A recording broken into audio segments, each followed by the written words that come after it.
Om Nithyananda Paramashivoham.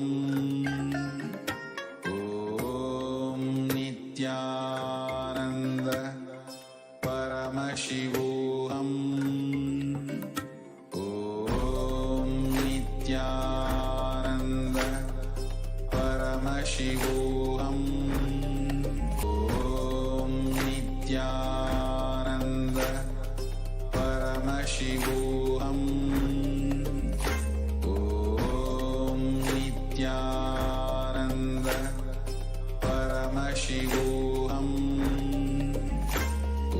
Om Nithyananda Paramashivoham. Om Nithyananda Paramashivoham.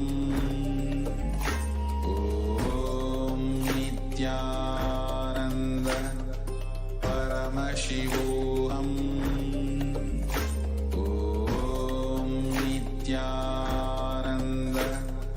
Paramashivoham. Om Nithyananda Paramashivoham. Om Nithyananda Paramashivoham. Om Nithyananda Paramashivoham. Om Nithyananda Paramashivoham. Om Nithyananda Paramashivoham. Om Nithyananda Paramashivoham. Om Nithyananda Paramashivoham. Om Nithyananda Paramashivoham. Om Nithyananda Paramashivoham. Om Nithyananda Paramashivoham. Om Nithyananda Paramashivoham. Nithyanandam Paramasukadam Kevalam Jnanamurtim Dvandvatitam Gaganasadrisham Tattvamasyadilaksham Ekam Nityam Vimalamachalam Sarvadi Sakshibhutam Bhavatitam Trigunarahitam Sadgurum Tam Namami.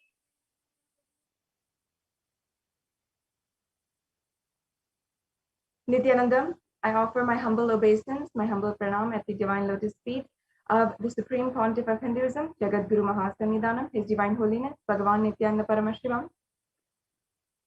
And I'm welcoming all of the viewers who are joining us across the world in all of the different social media platforms. If you are joining us on Nithyananda TV, on Kailasa TV, and on Facebook, Instagram, Twitter, or YouTube, I welcome all of you and all of the celebrated Kailashrians who are joining us from the Devalayas, Annalayas, the Gurukuls, the Goshalas, and all of the Jnanalayas as well across the world who are joining with us right now, as well as those of you who are blessed to be on the two-way video conferencing, the Nayana Diksha as well. And I welcome each and every one of you who is joining us. Now, I understand that for most of us, especially those of you who are joining in for the first time, tuning in for the first time and just seeing this in your scrolls, you might be thinking that this is just a coincidence, that this is a once-in-a-lifetime interaction. But please understand that this is not a coincidence in your life, but a cosmic intervention. And just because this might be your first time, this is not the first time that divine cosmic beings have come down to planet Earth and interacted with human beings to create the next evolutionary breakthrough. And for time immemorial incarnations, the divine pure consciousness has embodied a form just in order to bring a breakthrough for each and every one of us to go through. And for many of us, that breakthrough might just be in a relationship that we're trying to fix, or we are searching for that breakthrough in wealth, where we are trying to have a breakthrough in wealth and manifest the wealth that we want to have, a comfortable and luxurious lifestyle. Or for many of us, that breakthrough might be in ourselves, in spiritual means, in finding more and more depth and manifesting more and more extraordinary powers. And that is also a type of breakthrough that you might be seeking. Now, for each and every one of you, this is the program that you can manifest the breakthrough that you want in your life, whatever it might be. The lasting transformation that breaks through all of the baggage that you've been carrying for not just 1 year or 2 years or even just this lifetime. It is the baggage that you've been carrying for lifetimes, from birth after birth, across birth. This is that baggage that you might be carrying, and which now simply you can drop and surrender and ultimately have the ultimate experience, Paramashivoham, at the feet of the divine. So welcome to this beautiful experience.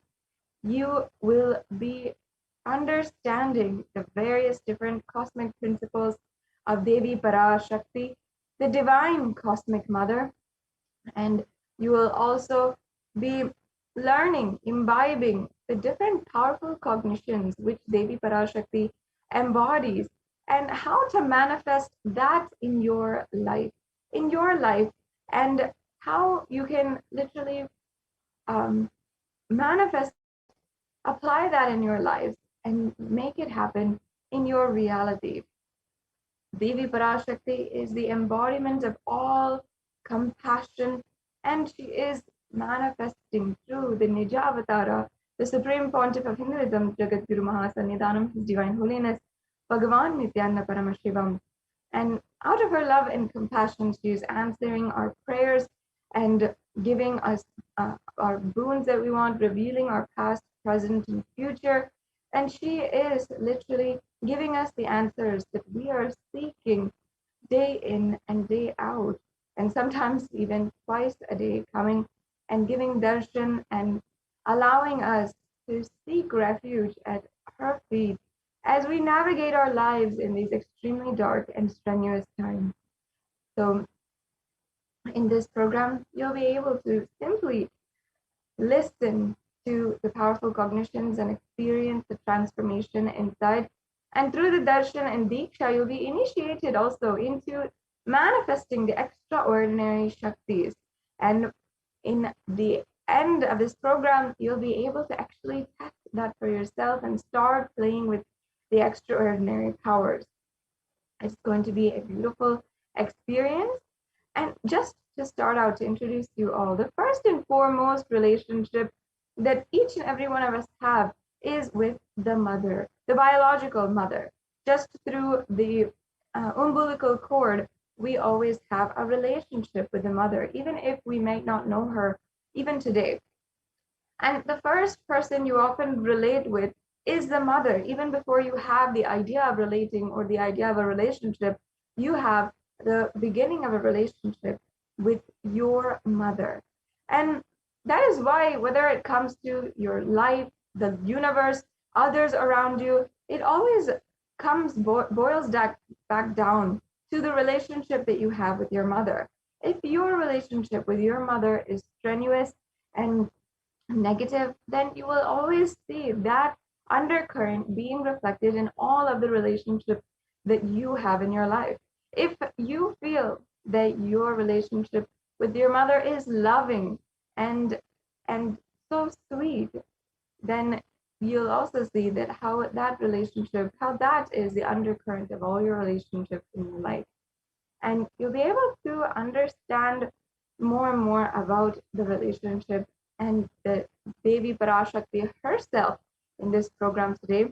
The Vedic rishis literally understood the science of how to manifest and use this relationship with the mother, this bhava, the feeling, emotion, or aspect, in order to gear it towards super consciousness and higher living and higher ambition. And that is what is the BHAVASAMADHI darshan. During the BHAVASAMADHI darshan, you literally are attaining the oneness with the source through the bhava of Devi, relating with the whole universe, the embodiment of the cosmos itself, in the beautiful relationship, in the bhava of the mother, the cosmic mother. That is what is the Devi Bhavasamadhi Darshan. And it is so powerful that literally it has been shown through various methods of research that 1300% increase of your energy levels is actually possible. And the research has shown that 1300 level percent mitochondrial increase was there in cells in the biology level after the Kundalini awakening by the Supreme Pontiff of Hinduism in a 21-day program. So just one glimpse of that is what you will be able to receive today. And this also has shown to even reverse aging as well as heal many different chronic illnesses which modern day medicine is yet to catch up with.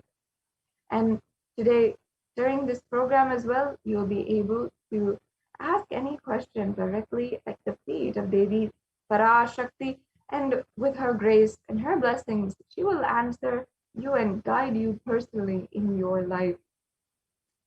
And as well, which is temple-based and yoga as well. And the Supreme Pontiff of Hinduism is also ordained as the 233rd Guru Mahasannidhanam of the Tonde Mandalam Adinam, the ancient indigenous kingdom, which was the Kailasa Shamala Pita the Kanchi Kailasa Sarvagna Pita, and the Supreme Pontiff of Hinduism is the 290th Nidhanam of the Kailasa Shamala Pita Sarvagna Pita, or the Madurai Adinam, as well the Supreme Pontiff of Hinduism, Emperor of the Surya Vamsa Surangi Samrajyam, and the Supreme Pontiff of Hinduism is as well the Mahamandaleshwar of the Mahanirvani Akada, which is a spiritual head of the oldest apex body of Hinduism, and the Supreme Pontiff of Hinduism as well is the 1008th Acharya Mahamandaleshwar of the Atal Akada, which is another esteemed and respected lead and leadership position in one of the oldest governing bodies of Hinduism. And the Supreme Pontiff of Hinduism as well is the 23rd Guru Mahasannidhanam of the Dharma Mukti Swaragapuram Agninam, and the Supreme Pontiff of Hinduism as well is the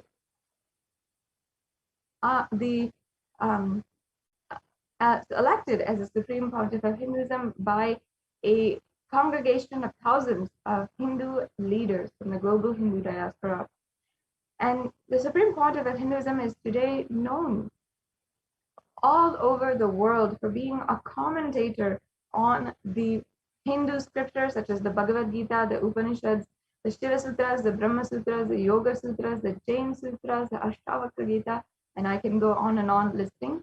As well, the Supreme Pontiff of Hinduism has revived over 100 Sarvagnipitas and authored over 300 books with in 3 languages, mainly English, Tamil, and Sanskrit, which have been further translated to 50 other languages and have been distributed across the world, enriching more than 1 billion people across the world digitally.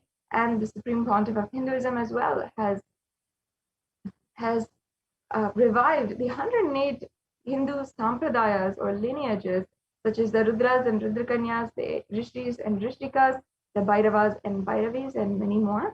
As well, the Supreme Pontiff of Hinduism has established the Kailasa Nithyananda Hindu University, which is the world's largest Hindu university with satellite campuses in more than 150 countries. And the Supreme Pontiff of Hinduism as well has today been recognized for the immense amount of work that the Supreme Pontiff of Hinduism has been doing in order to eliminate violence against women by the United Nations, and as well as has been recognized for the immense amount of work and the solutions that Supreme Pontificalism is reviving towards solving the COVID-19 pandemic internationally. This brings us to a conclusion of this introduction to today's program. In the next segment, we will be entering into the demonstration of extraordinary Shaktis by the Balasants of Nithyananda Gurukul. Now, let us now enter into that segment in today's program after a very quick break.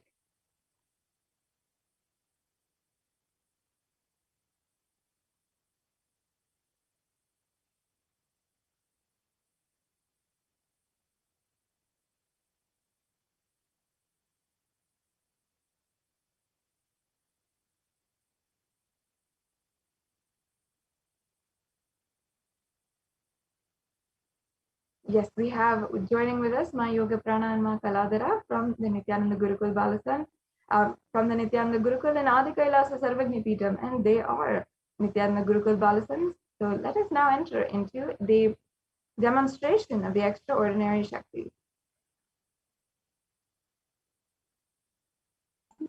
Yes, thank you so much, Manati Sadashivoham, for that beautiful introduction to this program. So now you will be witnessing a beautiful segment, which is a segment of power manifestation, where you will be witnessing the powers of Paramashiva, the 463 plus powers of Paramashiva being manifested right in front of your eyes.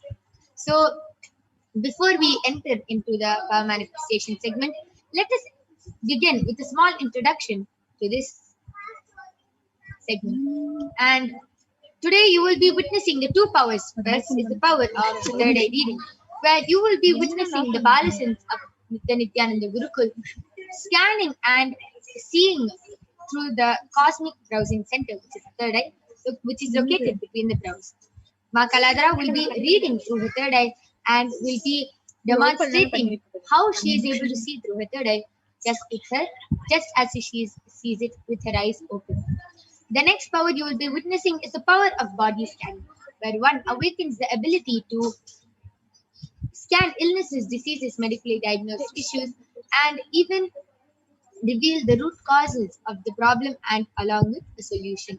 So these are the two extraordinary powers you will be witnessing today, and let us now learn what is the difference between the two types of manifesting powers, Shaktis and Siddhis. Shaktis are the powers which manifest from a deep feeling connection with the divine and with high integrity towards the Guru. Shaktis are the source of enlightenment. Siddhis manifest from intense tapas or penance for enlightenment. Siddhis are on the path of enlightenment. Shaktis expressed through ordinary human beings in an extraordinary way, and Shaktis are permanent, whereas Siddhis are not permanent and they may divert you from enlightenment. I request the next slide to be projected. Let us now see who is the source of the whole universe, who is the source of all these Shaktis. Paramashiva is the primordial divinity in Hinduism, the ultimate reality and cause which is self-fulfilling, Swayam Prakasha, all-pervading, unchanging beyond time, space, form and causality. As the fundamental base of Avyakta, the manifest and Vyakta, the manifest existence, he performs Panchakritya, or the five cosmic acts of Srishti, creation, Sthiti, sovereign rulership and maintenance, Samhara, rejuvenation, Robhava, pulling out of delusion, and Anugraha, liberating grace to all living entities. And Paramashiva himself has come down in the form of the Supreme Pontiff of Hinduism, Jagat Guru Mahasanidhanam, His Divine Holiness Bhagavan Nithyananda Paramashivam, as the 1008th living incarnation and representation of Paramashiva, and the reviver of Kailasa, the ancient enlightened Hindu civilization and nation, which is the great cosmic bodiless nation. And ever since the beginning of the civilization, the Sanatana Hindu Dharma has been the cradle for enlightened beings and highly advanced sciences, and it is where the science of enlightenment and powers, Shaktis, was lived and taught as a lifestyle. And for the first time in modern day, The SPH, the Supreme Pontiff of Hinduism, is reviving these yogic sciences and transmitting it to the world at a record-breaking, never accomplished before speed. And the Supreme Pontiff of Hinduism was recognized as an avatar at a very young age by the Guru Parampara, by the lineage of enlightened Gurus. So you can see so many of the Gurus, Mata Vivekananda Puri, Pundi Swamigal, Isakki Swamigal, Annamalai Swamigal, Kanchi Paramacharya, Visadi Swamigal, Sri Tiruchi Mahaswami, Yogiraj Yogananda Puri, Tinnai Swami, Sri Sadhu Om, Anga Pradakshina, Annamalai Swamigal, Srinivasa Swamigal, the 230th Guru Mahasannidhanam of the Tondai Mandala Adinam, and Jnananandagiri Swami. So you can see all these enlightened Gurus were the ones who initiated and trained Swamiji to revive these sciences. So all of us can manifest the science of power manifestation from the disciplines of Vedanta, Tantra, Sri Vidya, Yoga, Yogic powers, Mantra Shastra, Siddha Vidya, the science of Aushadha, Advaita, Bhakti Yoga, Paramashivoham, and Paramashivoham. So how do we awaken these divine Shaktis in us? Okay, so Swamiji was initiated in everything. How do we manifest these powers? We are normal human beings. All of you might be having that question. Every ultimate truth, jnana, mapped into your consciousness, prajna, manifests as a power and a possibility of every being, prajnana. So when that every ultimate truth, powerful cognition gets mapped into your consciousness, you manifest that powerful cognition and as a power and a possibility for all of us. So let us now see how Diksha is the direct transfer of spiritual.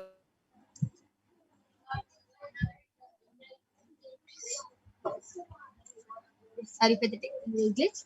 Let us now see how the science of initiation works. So now, when Swamiji initiates us, just with one mantra, diksha or nayana, that is when all of us get initiated into this power and start manifesting this power. So let us now see how it works and how the power of initiation is explained. I request the video to now be played.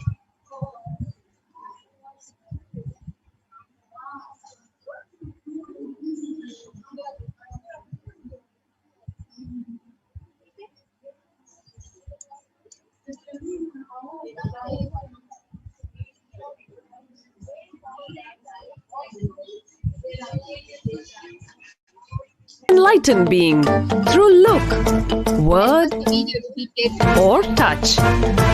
The traditional Vedic book Navaratneshwara states, Sarva samapi dikshanam muktihi phalamakhanditam avirodhat bhavantyeva prasangyastu bhuktayah. The main benefit of all initiations is moksha, enlightenment.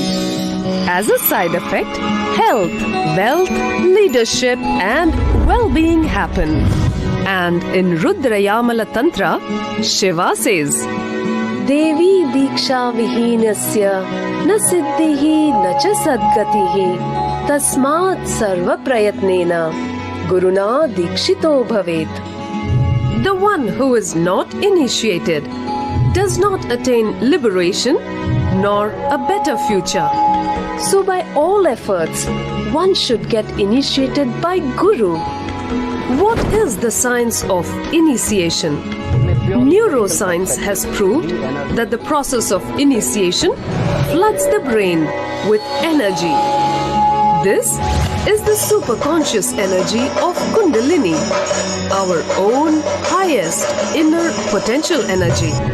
As the Kundalini flows from the thalamus to the cortex, it sets up a powerful energy loop within the brain, which awakens the latent non-mechanical parts which we have never used before. With increasing levels of coherence, the whole brain comes alive, turning into a superconductor of conscious energies that heal, empower, transform our lives, bliss and fulfillment. Initiation creates high awareness, visualization, creativity. It also slows the aging process and improves the immune system. Kundalini awakening. healing experience, levitation, teleportation, materialization. Experience the power of initiation through a range of exclusive programs conducted at the ashram. Nithyananda Dhyanapitham, Nithyananda Nagar, Biddi, Bengaluru. Contact 97422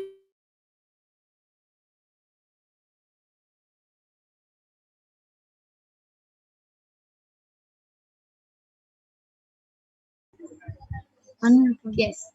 So that was a beautiful video which explained the science of initiation. How, when the master just gives us, just through Nayana, by a look, or by a sparsha, a touch, or by a mantra, a word, how the Guru initiates the disciple into this extraordinary power. The science of power manifestation is authenticated through the four aspects of evidences or pramanas. The first is the Shastra Pramana, which are the eternal unchangeable truths revealed in the source book. The next is the Apta Pramana, experiences and results of Aptas or the authorities of Hinduism, the Vedic rishis and scientists who have time tested and verified this science. The third is the Atma Pramana, where Swamiji, His Divine Holiness Bhagavan Nithyananda Paramashivam, shares his experience, the personal experience of Swamiji of power manifestation. Last is the Pratyaksha Pramana, or the empirical evidence from observation and scientific experimentation. So, where do we get all these Shastra Pramanas from? From the Vedas, which is a living applied science. Vedas are the ultimate pure authorities for Hindus. They are the pure science where the ultimate truths are explained. Agamas are the scriptures where the applied technology, the applied science is expanded. Vedas and Agamas, Vedagamas, are given the status of Shruti as they are directly revealed by Paramashiva. They are the ultimate eternal unchangeable truths. And any reference cited from these Shastras or source scriptures is called a Shastra Pramana. So, without further delay, let us get ready to witness this extraordinary demonstration of the power of third eye. Along with me, I have an extraordinary power manifester, a Balasant of the Nithyananda Gurukul, Manitya Kaladharananda, who is 15 years old, and she is going to be demonstrating this demonstration of the power of third eye, where she will be reading with her eyes blindfolded in front of all of you. Before that, let us enter into the Shastra Pramana, which is the scriptural reference from the Vijnana Bhairava Tantra, Dharana 34. Kapalantarmanonyasa Tishtanmilitalochanaha Kramena Manasodaryat Lakshaye Lakshyamuttamam. Bhagavan Paramashiva says, by fixing the mind on the inner space within the crown center and sitting stably without any movement, having the eyes closed in succession, by that stability of the mind and inner space, through the power of the third eye, one directly sees the ultimate goal Lakshyam by having the vision beyond the sight that reveals any object or place, attaining the space of oneness with the source Paramashiva. The next is the Apta Pramana, where Bhagavan Krishna initiates Arjuna into the power of third eye. And in the 11th chapter of the Srimad Bhagavad Gita, Arjuna beautifully narrates the complete cosmic form of Bhagavan Sri Krishna as he sees it through his third eye. So let us see how Bhagavan Krishna initiates Arjuna into the power of third eye in the 11th chapter, verse 3. न तु मां शक्यसे द्रष्टुम् अनेनैव स्वचक्षुषा दिव्यं ददामि ते चक्षुः पश्य मे योगमैश्वरम्. Bhagavan Krishna says to Arjuna, but you cannot see my cosmic form with these physical eyes of yours. Therefore I grant you the divine third eye. Behold my cosmic opulence.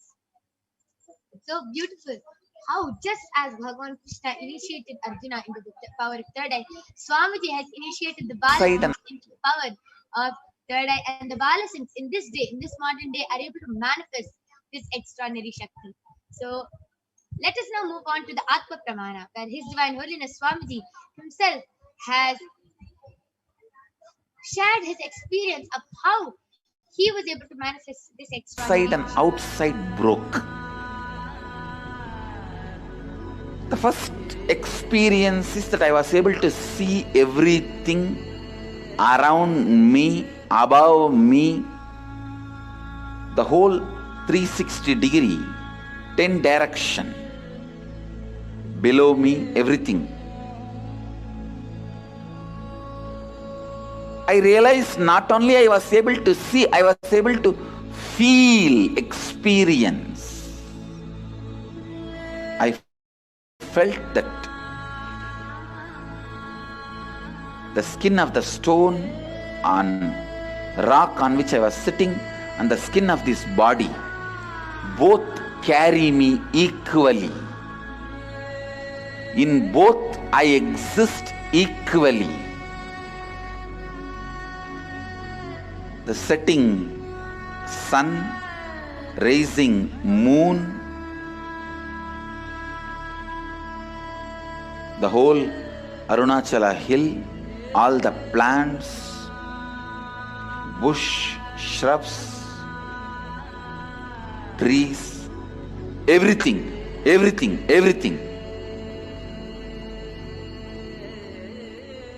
just became so alive. The idea, something is inside,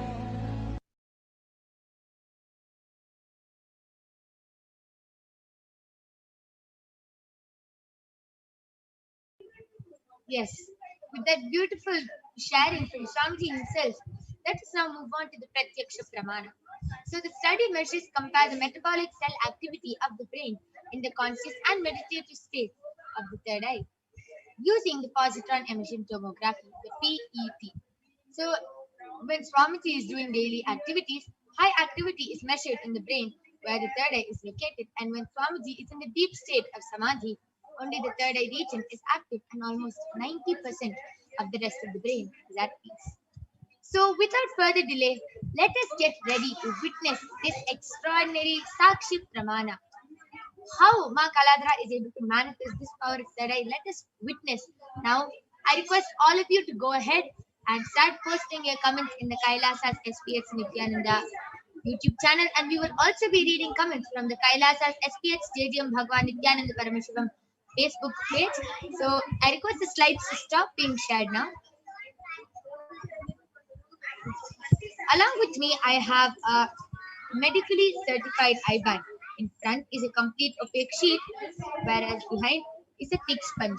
You can see that there is no gap between the sponge and the opaque sheet. There is no light entering into the eye band. You can see all sides. And there is a strap which comfortably straps the eye band to Ma Kaladhara's head. This is the eye band which we'll be placing on Ma Kaladhara's eyes, and it is a medically certified eye band tested by one of the top 10 hospitals of India, and it is completely proven that just even with your eyes open inside this eye band, there is no possible way of light entering. And you can see Ma Kaladhara has no wires on her. I request you to turn to the right, left, up, down. So she has no mic, no wires, nothing with her, and this is a completely foolproof power. So you can see again, I'm showing the eye band up close.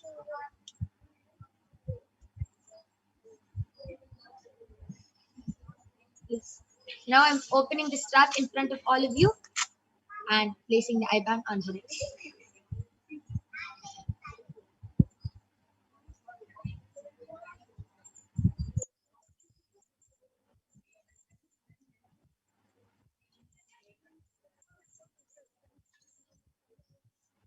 Kaladhara, are you comfortable? Could you adjust the eye band to the middle of my own hand? Now are you comfortable? Yes. Yes. So I request you to turn to your right. So you can see there's no gap, no wires, no nothing. Left, up. And you can, all of you can see how there's no gap between the eye band, Ma Kaladhara's nose and her eyes. There's no gap at all. The sponge is completely covering. Even if she opens her eyes inside the eye band, she will not be able to see, and down. So now Ma Kaladra is going to start manifesting this power. I request all of you to please go ahead, post your comments in the Kailasa's HDH Nithyananda YouTube channel.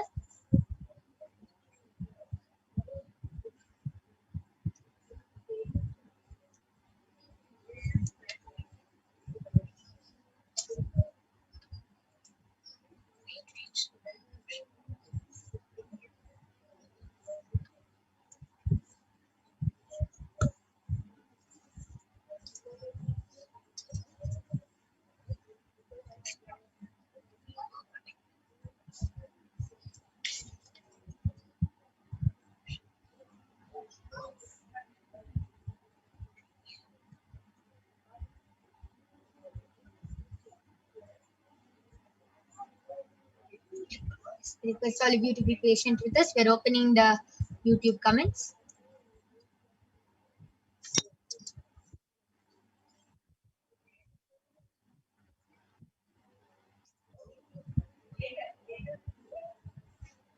Meanwhile, Ma Kaladra, why don't you go ahead and share what you're seeing right now? Are you able to see what is happening in front of you? Are you able to see how you see with your eyes open? What are you seeing? I'm seeing this. Currently, I'm seeing the screen like how I would see with my two eyes. So the comments are being registered. Not yet. There is no comment yet. Only the YouTube.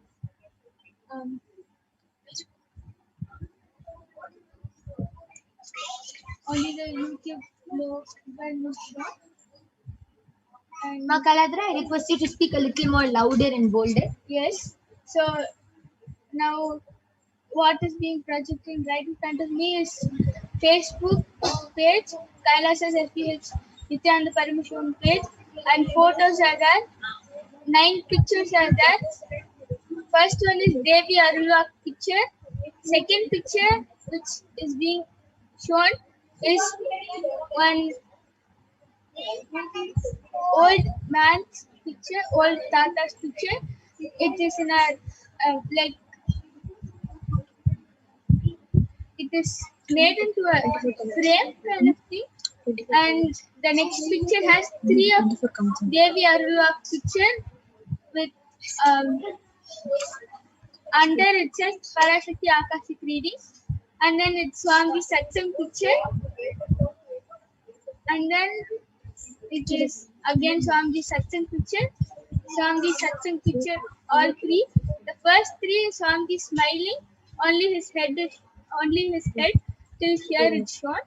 The second picture is fully shown Swami sitting like this with the both Alavatams at the back, one which has Chandra and Surya. The next picture has Swami showing like this with his with the Ganga with the fish, silver fish which is kept on Swami's head being shown. And then the other, and now the comment is projected. So the latest comment is from Anil Kumar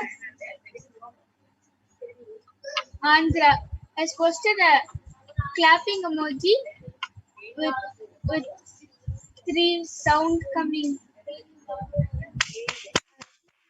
Beautiful, amazing. How Ma Kaladra was able to see the details of the picture, was able to see which picture. Okay, there are 3 Devi pictures here, and Swamiji is sitting like this with his hand on his knee. And how she is able to be the emojis, comments, pictures, everything she was able to see. Amazing. And she actually shared in the starting that she was able to see everything happening in front of her as she sees it with her eyes open. That's very beautiful. Why don't you go ahead and read a few more comments? Yes. FLORBNCE top has posted Nithyananda with the flower emoji. In middle it is dark pink. Outside it's like very light pink.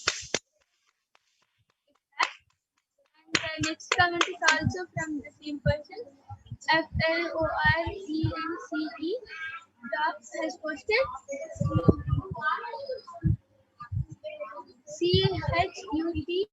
CHUTLES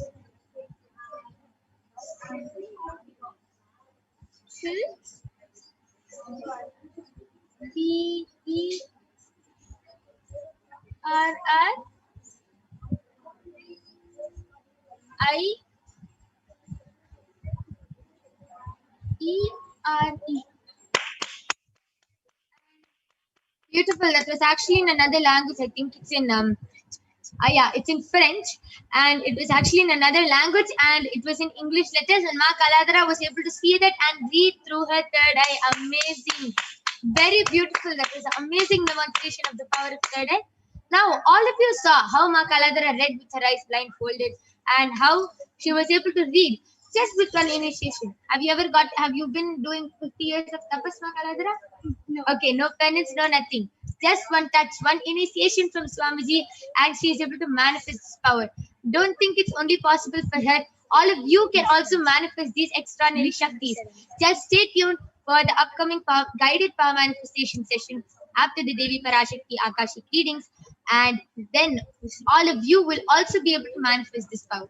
Now I'm going to be removing the eye band of Ma Kaladara, and you can see it is the same. There's no difference. And yes, that was a very beautiful demonstration of the power of third eye by Ma Kaladra. But we are not done yet. Stay tuned for the upcoming power, which is the power of body scanning, being manifested by the Balasant and the Nithyananda yogis of Kailasa. So now we'll be entering into the Shastra Pramana, which is also from the Vijnana Bhairava Tantra. Sutra 54. स्वदेहे जगतो वापि सूक्ष्म सूक्ष्मतराणि च तत्त्वानि यानि निलयं ध्यात्वान्ते व्यज्यते पर भगवान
Paramashivoham.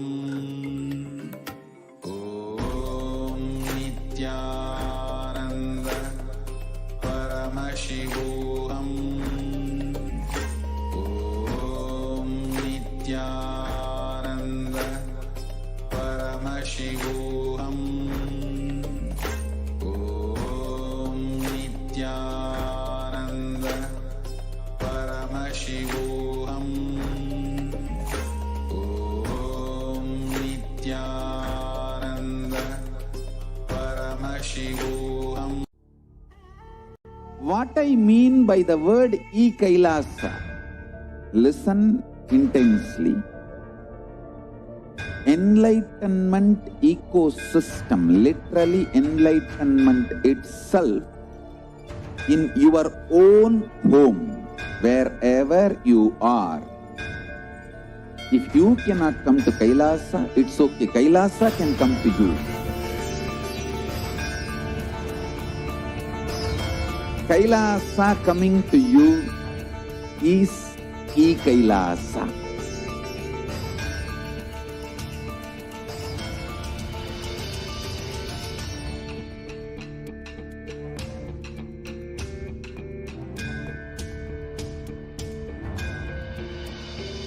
I will revive Hinduism.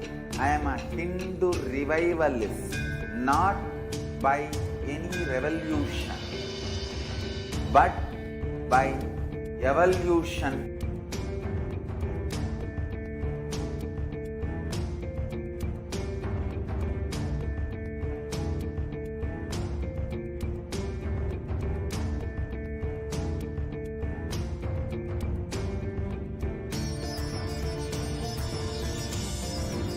And setting model community.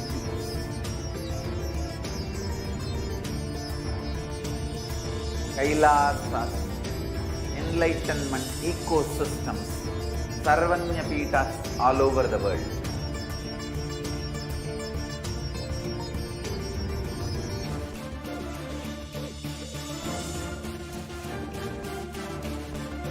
All powerful cognition, knowledge, only when you live, power manifestation and possibilities manifestation happens. It's a fundamental truth.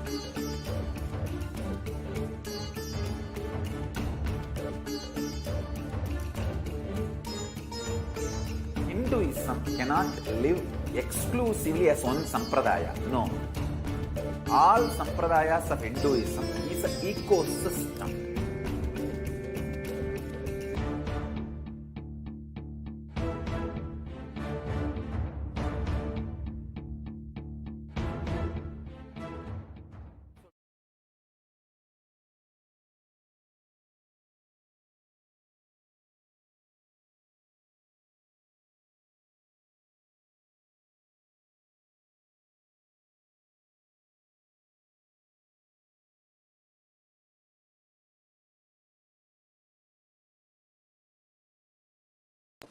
Yes.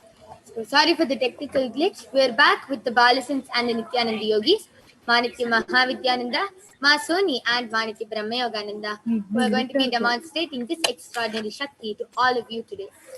So now I request the YouTube comments to be projected, and all of you can go ahead, post your comments in the Kailasa's SPH Nithyananda YouTube channel and the Kailasa's SPH JDM Bhagwan Nithyananda Paramashivam Facebook channel, and Ma Brahmayoga, Ma Soni, and Ma Mahavidya are going to be doing the live body scanning for all of you.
Yes, we're seeing a lot of comments on the Facebook Kailasa's SPH Stadium Bhagwan Nithyananda Paramashivam Facebook page.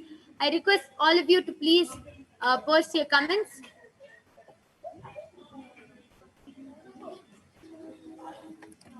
I request everyone, whoever wants a body scanning, whoever is requesting for a body scanning, can go ahead and post your comments in the Kailasa's SPH Stadium Bhagwan Nithyananda Paramashivam Facebook page or the SPH Kailasa's SPH Nithyananda YouTube channel, and we will be reading out your comments and doing a live body scanning for all of you.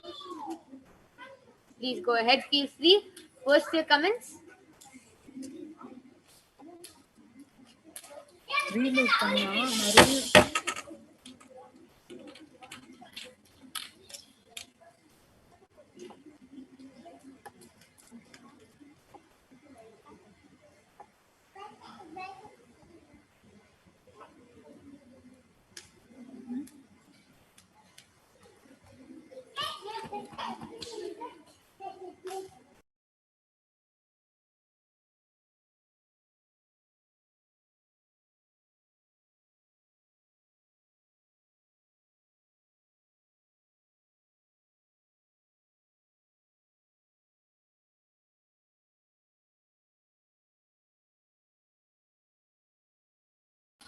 Yes.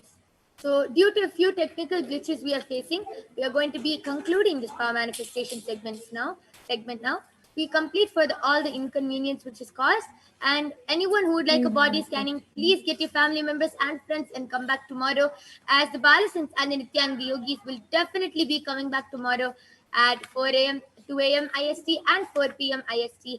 And you can get a live body scanning done by them tomorrow also and every day at these timings. So we'll be concluding this session now. Please stay tuned for the upcoming segments, where you will be learning about who is Devi Parashakti, what are the Akashic readings, and much more. We thank all of you for joining us. We complete for the inconvenience. Thank you, Nithyanandan.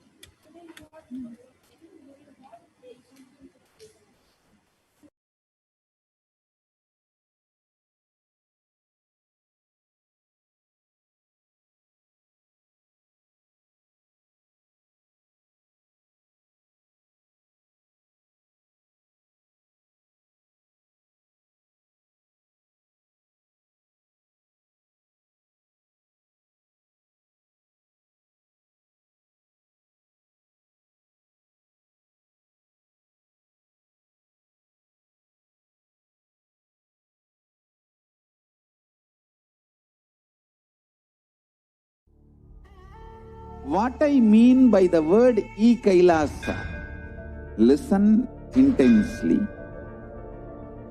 Enlightenment ecosystem, literally enlightenment itself, in your own home, wherever you are. If you cannot come to Kailasa, it's okay. Kailasa can come to you. Kailasa coming to you is Kailasa.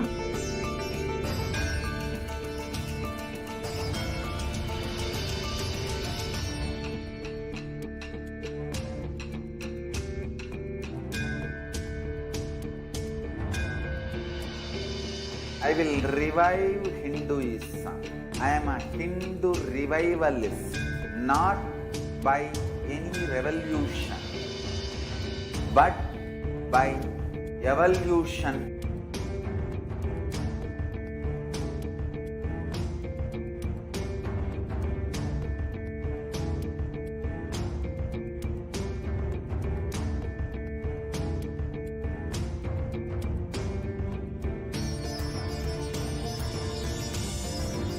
And setting model communities.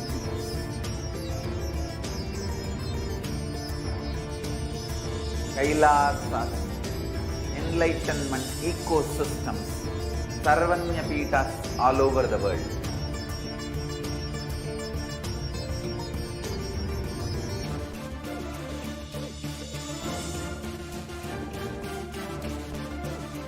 all powerful cognition, knowledge, only when you live, power manifestation and possibilities manifestation happens.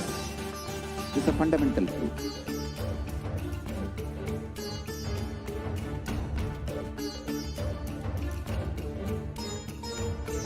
Hinduism cannot live exclusively as one sampradaya. No. All sampradayas of Hinduism is an ecosystem.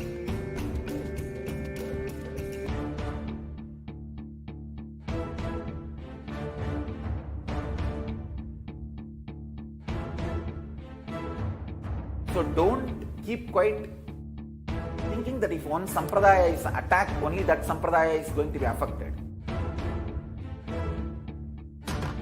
All of us are ecosystem.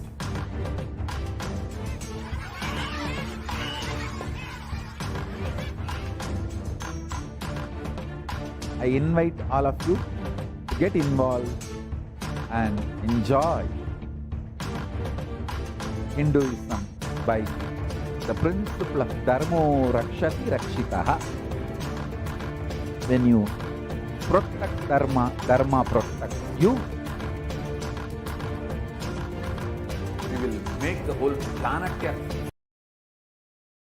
spiritual. The spiritual prosperity will happen to the whole planet. We all have to coexist together.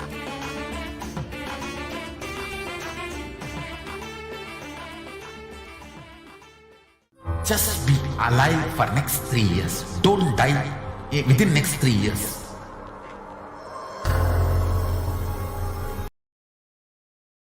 Just don't die within next 3 years. Be alive. Somehow be alive. I'm working sincerely. I will reach you somehow. Somehow I will reach you.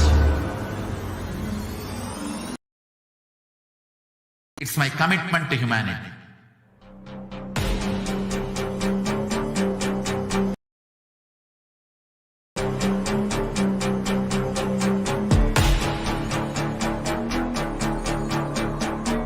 Just don't die within the next 3 years.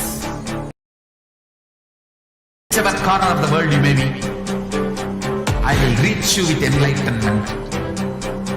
You manifesting the space, state, powers, being Paramashivoham. It is possible. And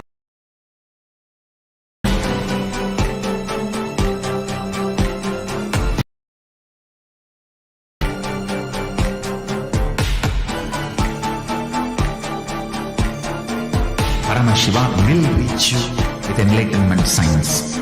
I know he is going to do the job. Just be alive for next 3 years. Nothing else.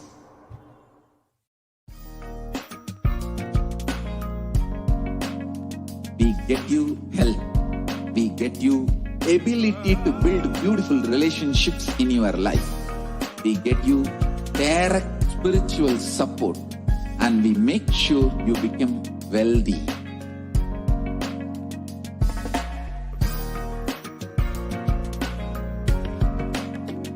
We won't stop giving you just good life. We will literally not stop till you live enlightened life. Manifesting the state of Paramashiva, space of Paramashiva, powers of Paramashiva, being of Paramashiva.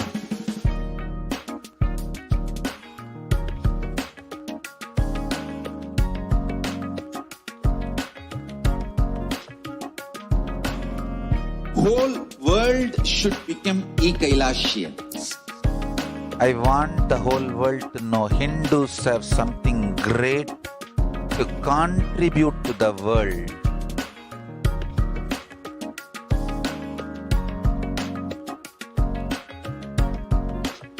We have something great to contribute to the world. Let us do that.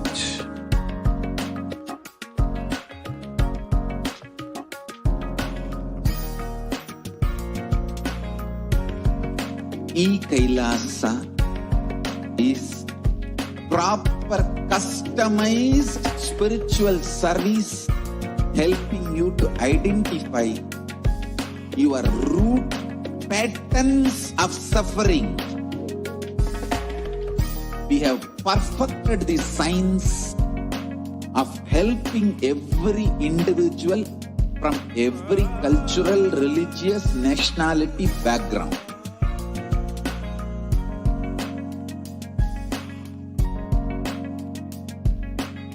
You will have lowest reactionary assumptions, highest awakened response, alive response for life continuously.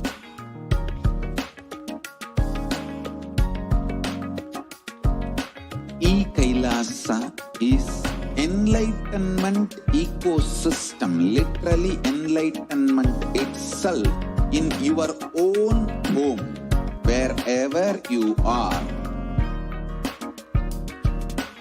Proper customized spiritual service helping you to complete with your life negativity. Withdrawal from life, self-hatred, self-denial, self-doubt, so much of tiredness, laziness, we can... Good evening, everyone. So now we'll be moving to the next segment where we will be learning about divine feminine consciousness, about who is Devi Parashakti.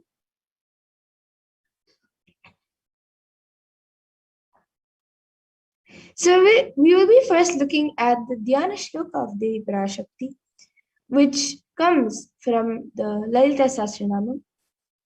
Sindhuraruna vigraham trinayana manikya mauli spurate taranayaka shekharam smitamukhi mapina vakshoruham panibhyam alipurna ratna chashakam raktotpalam viprathim saumyam ratnagadasta rakta charanam dhyayet paramambika.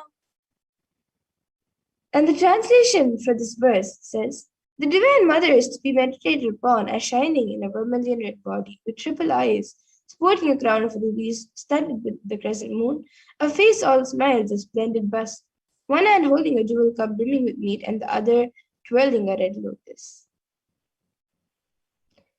And then the next verse from the Lalita Sahasranam, Arunam karunam tarangatakshim dhritapashankusha pushpabana chapam animati viravritam ayukairahamityeva vibhavaye bhavanim. And this translation says, I meditate on the great empress. She is red in color. Her eyes are full of compassion. She holds a noose, the put, the bow, and the flowery arrows in her hands. She is surrounded on all sides by powers such as anima for race, and she is the self within me.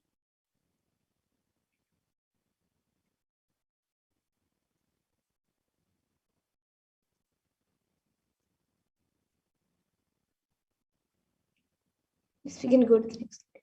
And Devi Parashakti is the ultimate pure divine feminine consciousness.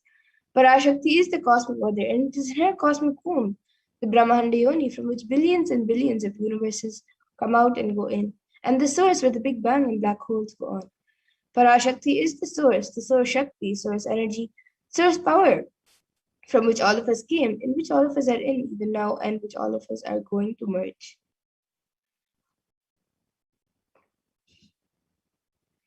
And out of her extreme love and compassion, Parashakti herself is manifesting through the embodied form as the Nijavatara of the Supreme Point of Hinduism, Jagat Guru Mahasanidanam, His Divine Holiness Bhagavan Nithyananda Paramashivam, gracing us, answering all of our questions, attending to our prayers, giving wounds, healing us, revealing our past, present, future, and delivering profound spiritual truths, and ultimately giving us the experience of Paramashivoham itself.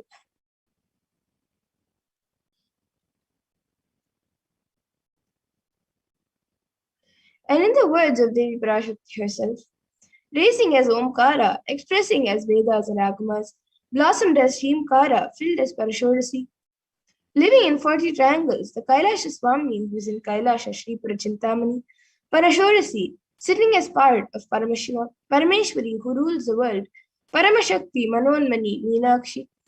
As Nithyananda, I took Nijavatara here to give good boon to everyone, to bestow all goodness. Hiranyagarbha Swarupini, Brahmanda Yoni, Shami, Chandramauli, Tapala, Aparna, Uma, Parvati, Savitri, Navayavana, Samraji Lakshmi, Parameshwari, Parashodasi, Meenakshi. Taking the form of Nithyananda, I came here as Nijavatara. With great compassion and blessing. Listen, people, to do good to all of you, I took the form of Nithyananda and came down as Nijavatara. And again, in the words of Devi Parashakti herself, she beautifully says, raising in Omkara, blossoming as Shiva, Shiva manifesting as source of existence, powers of existence, expression of existence. From the oneness of Om, blossoming into two as Prakriti and Purusha, blossoming as three Shaktis, Icha, Kriya, and Jnana, growing as four Vedas, expanding as five Panchabhutas, beyond six chakras, filled as gotras of seven rishis, expanding as eight directions, existing as nine grahas, blossoming as 10 indriyas, being as 11 rudras, creating all the worlds, bringing life to tell and make truth blossom into do good. Parashodasi Meenakshi, in the form of Nithyananda, I came to bless every one of you.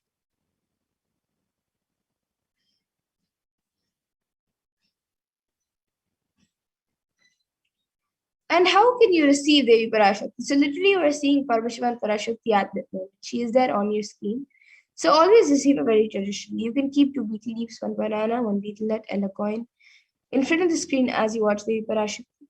And for those of you who don't know, a coin is actually considered the traditional dakshina in the Hindu tradition. It can be the lowest value. It can be even just a paisa. And in the US, it can even be just a cent. Swamiji says, I'm not trying to monetize, just keep even a cent is okay. So for 100 days, if you have darshan, it'll add up to $1. In India, even one paisa is okay. And you can offer that to Devi Parashakti. And once the darshan is over, you can eat the banana, the betel leaf, and betel nut, taking it as prasadam immediately. And the coins that you collect, you can send it to the LA temple for the further procedures and further procedures. And many of you might be wondering how this betel leaf and betel nut may benefit you. Swamiji says this betel leaf and betel nut may look too small, but in a few days you will see how much it adds to your sentiment that really she is there. You will not take the Devi darshan for granted. Rituals will break your monotonous unconscious mentality and lifestyle, and remind you and raise you to the powerful cognition. It will break your unconscious behavior. And now all of you can see how you can set up your tambulam. You can set up the betel leaf, the betel nut, the banana, and the coins on a plate. These are the four main items which is kept as part of a tambulam. But if you would like, you can even keep some flowers, a coconut, red bangles, kumkum, and other items. But the four basic items is these four items. So you can keep it in a plate and keep it in front of Devi Parashakti as you watch the darshan. And with this, we come to the conclusion of this segment. And we will be moving on to the further segment, to the next segment, where we will be seeing what Devi Parashakti has revealed for humanity and how it is necessary for us to follow. So please stay tuned. We'll be back after a really short break.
What I mean by the word Kailasa, listen intensely.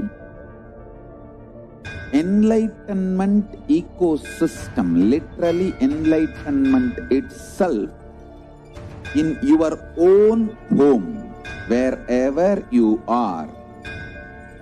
If you cannot come to Kailasa, it's okay. Kailasa can come to you. Kailasa coming to you is Kailasa.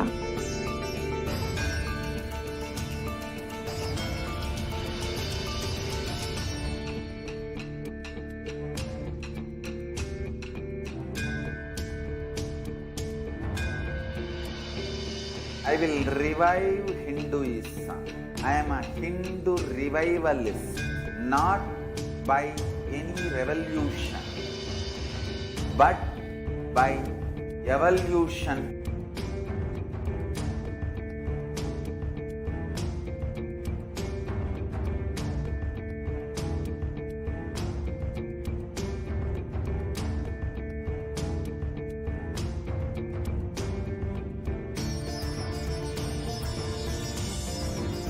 And setting model community.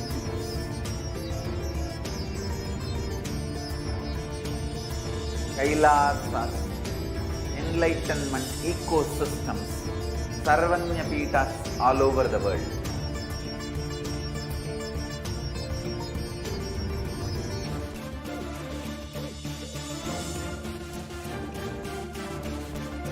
All powerful cognition, knowledge, only when you live, power manifestation and possibilities manifestation happens.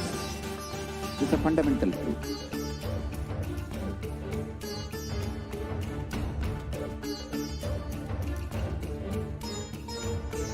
Hinduism cannot live exclusively as one sampradaya.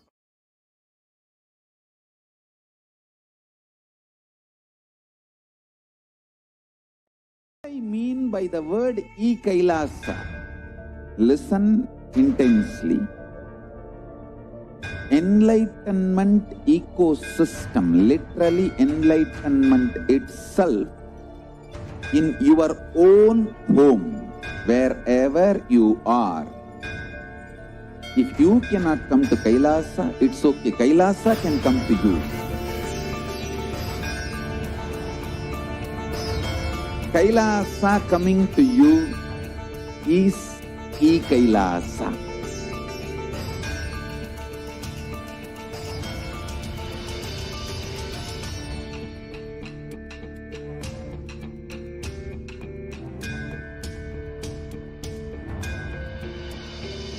I will revive Hinduism. I am a Hindu revivalist, not by any, but by evolution.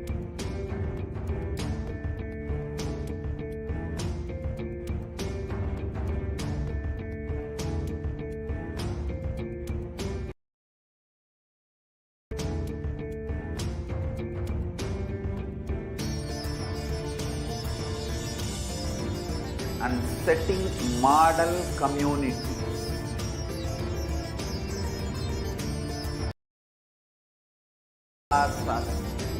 Enlightenment ecosystems, Sarvanya Pitas all over the world.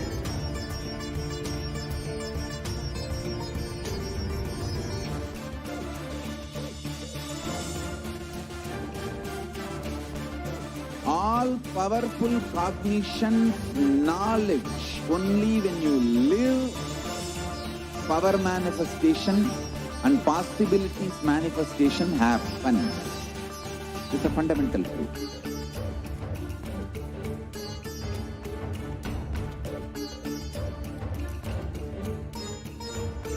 Hinduism cannot live exclusively as one sampradaya. No.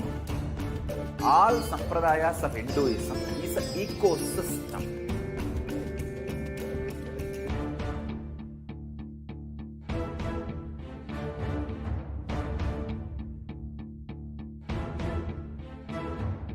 So don't keep quiet. thinking that if one sampradaya is attacked, only that sampradaya is going to be affected. All of us are ecosystem.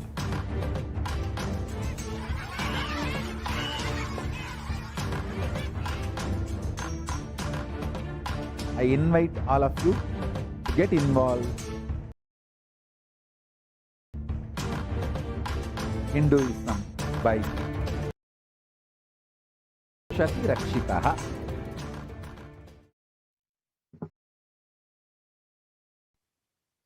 Nithyanandam, welcome back, dear viewers. Now we will be entering into the next segment where we will understand some of the revelations made by Devi Parashakti. Over the past several months, Devi has been guiding us, blessing us, and answering all of our prayers. She's been protecting us through this pandemic and making us understand what exactly is happening. So Devi has recently revealed the sacred secrets of Hindu birth. So let us watch that video and understand what the revelations by Devi are.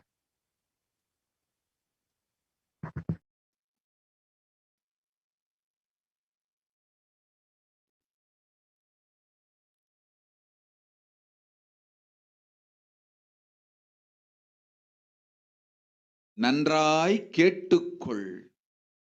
உன் கேள்விக்கு உன்மூலமாய் உலகெங்கும் இருக்கும் இந்துக்கள் எல்லோர்க்கும் அளிக்கின்றேன் உத்திரம். கேட்டு வாழ்ந்தால் உங்கள் வாழ்க்கை பத்திரம். நன்றாய் கேளுங்கள்.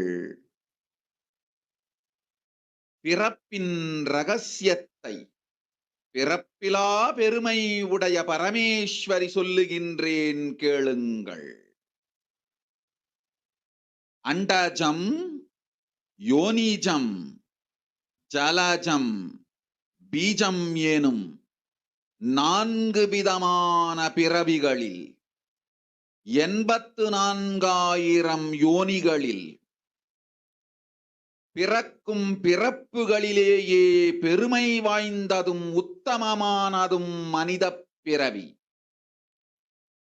அந்த மனித பிறவியிலும் பலமுறை பிறந்து உழன்று அரசியல், பொருளாதாரம், சுகபோகம், தர்மம், அர்த்தம், காமம் எனும் ஆசைகள், துக்கங்கள், அச்சங்கள் அனைத்திலும் அழன்று உழன்று இனி வேண்டாம் இப்பிறவி, வேண்டுவது மோட்சமே என்று முடிவெடுத்தோர்க்கு மட்டுமே ஹிந்து மத யோனிஜம், ஹிந்து பெற்றோர் சனாதன ஹிந்து தர்ம மனித பிறவி உத்தமோத்தமம். இந்த உத்தமோத்தம பிறவி எடுத்த எல்லோருக்கும் ஜீவன் முக்த விஞ்ஞானத்தையும் சனாதன தர்மத்தையும் காக்கின்ற கடமையும் உண்டு. அதனால் வருகின்ற நன்மையெல்லாம் அனுபவிக்கும் உரிமையும் உண்டு. இந்த கடமையை செய்வோம் என்று சத்தியம் செய்ததனால்தான் அந்த உரிமை அளிக்கப்பட்டது. பூமிக்கு வந்தபின் மனம் மயங்கி மதிமயங்கி சனாதன தர்மம் காக்க மறந்ததனால் மாயை அவர்கள் உயிரை பறிக்கின்றாள். நன்றாய் புரிந்து கொள்ளுங்கள். உயிரை கொடுத்தாலும் தர்மத்தை காப்போம் என்று உறுதி எடுத்தவர்க்கே சனாதன ஹிந்து தர்ம யோனிஜம் அளிக்கின்றேன் யான். உடல் பெற்ற பிறகு ஊழிப் பெருவலியால் ஆசை அச்சங்களை உதறவிடாது, உதறியும் விடாது சனாதன ஹிந்து தர்மம் காக்க மறந்தோரை உயிர் வாழத் தகுதியில்லாதவர் பட்டியலில் உடனடியாய் மாயை சேர்க்கின்றாள். அதனால் ராட்சசர்களும் அசுரர்களும் தானாகவே இவர்கள் உயிரை எடுக்கின்றார். நன்றாய் புரிந்து கொள்ளுங்கள். உயிரை கொடுத்தாலும் தர்மம் காப்போம் என்று நிற்பவர்க்கு நிலைத்திடும் வீரஸ்வர்க்கமும் கைலாச பதவியும், எக்காரணம் கொண்டும் தர்மம் காக்க மறந்த உத்தமோத்தம ஜனனமான சனாதன ஹிந்து ஜனனம் பெற்ற மக்களுக்கு இல்லை வேறு கதி. சனாதன ஹிந்து தர்ம மனித ஜனனம் உத்தமோத்தம மனித ஜனனம். உங்கள் உரிமை உலகில் அதிகம், உங்களுக்கு கடமையும் உலகில் பெரிது. தர்மம் காத்தாலே கடமை, தர்மம் காக்காதார்க்கு உயிர் வாழும் உரிமை இல்லை.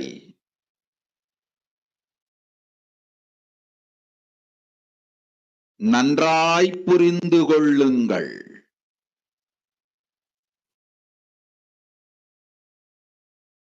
உத்தமோத்தம பிறவியான சனாதன ஹிந்து தர்ம பிறவி எடுத்த எல்லோரும் புரிந்து கொள்ளுங்கள்.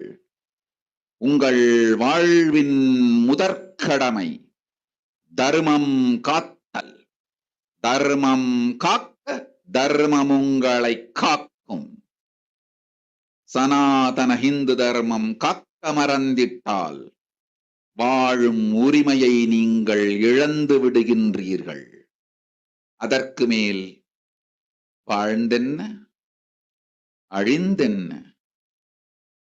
பூமிக்கு பாரம் குறையட்டும் என்று அசுரர்களும் ராட்சதர்களும் உங்களை உண்டு தீர்க்கின்றார்கள்.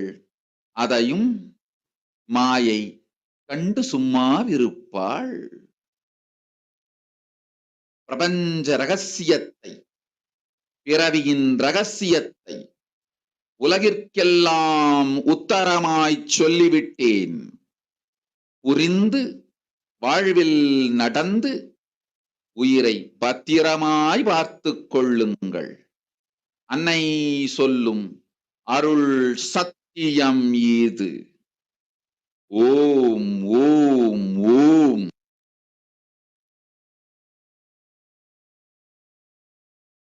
So let us understand Devi's revelations translated into English. Listen, Andajam, Yonijam, Jalajam, Bijam, like this in 4 types of birth, in 84 lakh yonis. In all these births, the most greatest birth of them all is human birth.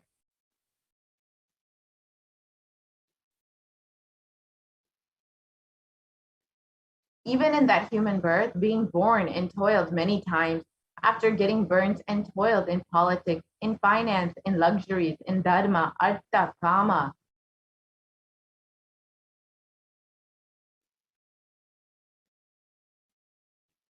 And those who decide of not wanting this birth, wanting only moksha, only those will have Hindu dharma yonijam, the Sanatana Hindu dharma yonijam of being born to Hindu parents.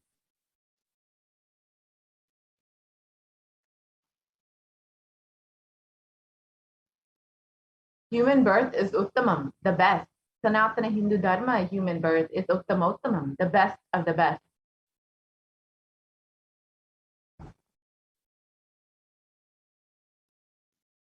Everyone who took this Uttamottama birth has the responsibility of protecting the science of living enlightenment and Sanatana Dharma.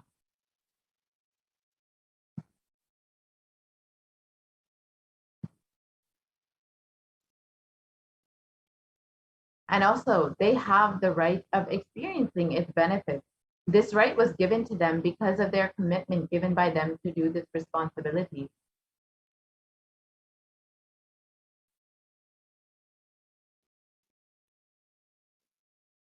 After coming to Bhuloka, by getting mentally deluded and forgetting the Dharma of protecting Sanatana Dharma, Maya, she is taking away all their souls.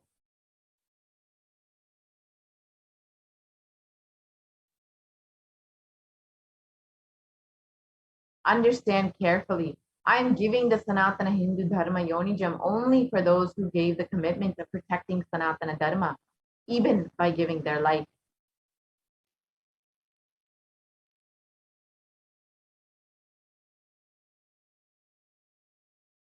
After getting the body because of painful deluge, not dropping fear and greed, for those who forgot to protect Sanatana Hindu Dharma, Maya, she will immediately add them to the list of those who are not worthy of living.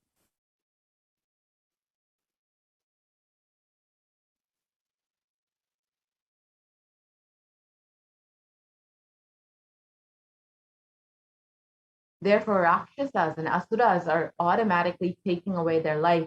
Understand properly, for those who stand that even by giving their life, they will protect Dharma, will permanently have Virasvarga and Kailasa Padavi.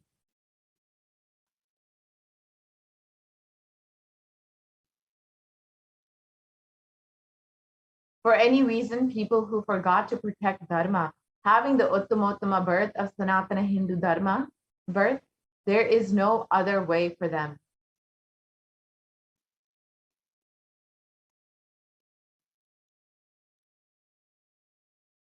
Sanatana Hindu Dharma human birth is Uttamottama human birth. Your rights in this world are immense. Also, your responsibility in this world is large. Protecting Dharma is responsibility.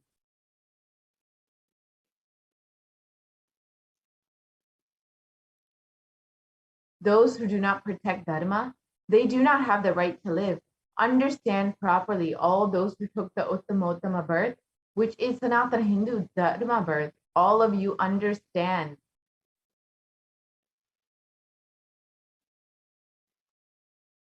The first responsibility of your life is protecting Dharma. If you protect Dharma, Dharma will protect you. If you forget to protect Dharma, you lose the right of living.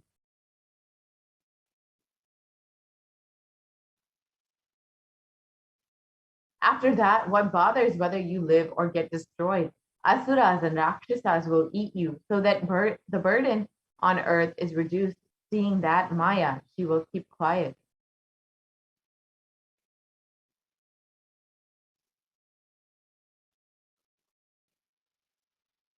So let us understand, as they revealed, what is the responsibility of Hindus and why we need a Hindu nation.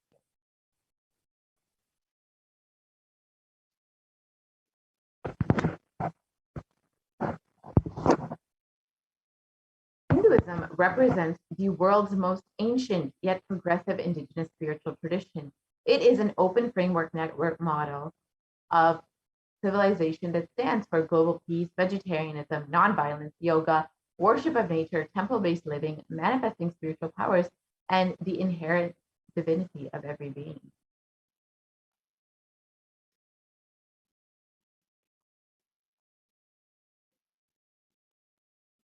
The Hindu nations were ecosystems where more and more enlightened beings could be produced, so that enlightened civilization could be kept alive and its great gifts shared with the world.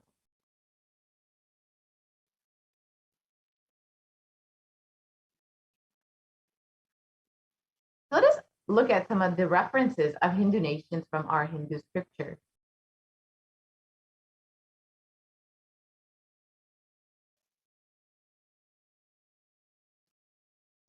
The Hindu nation ruled by Rama, Bhagavan Rama, was the Ramarajya, and that was described in the Valmiki Ramayana.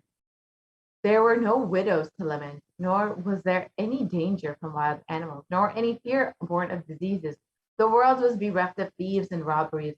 No one felt worthless, nor did old people perform obsequies concerning youngsters. Every creature felt pleased.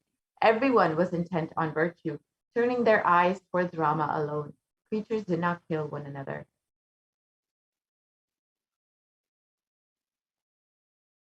And the description continues. People survived for thousands of years with thousands of their progeny, all free of illness and grief.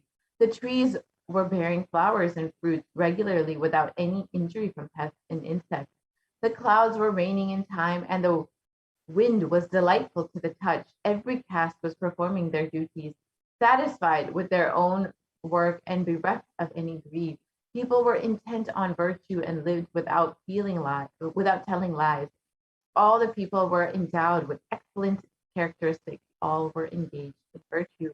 You can see the prosperity that the people of Ramarajya experienced during Bhagwan Rama's rule.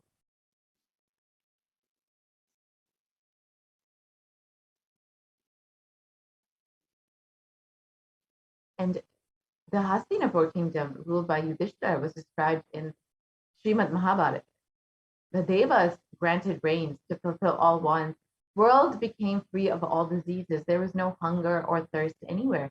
There was no mental suffering. Those without livelihood were given livelihood. There was abundance all around. There were no worldly worries left for anyone, and there was no cause for fear either. Happiness on earth was in fact even greater than in the heavens. Again, you can see the prosperity and happiness that everyone in the Hastinapur kingdom experienced. And this was the trademark of every Hindu kingdom at the time, how each Hindu kingdom ruled by Hindu principles was always prospering, and was always, the people of the kingdom were always living with so much of abundance and happiness.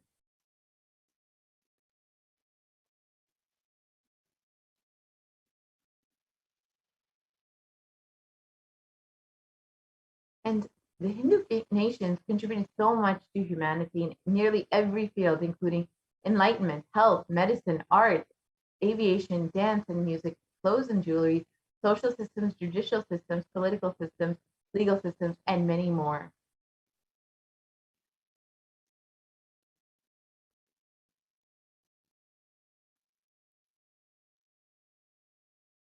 So how were our Hindu nations destroyed?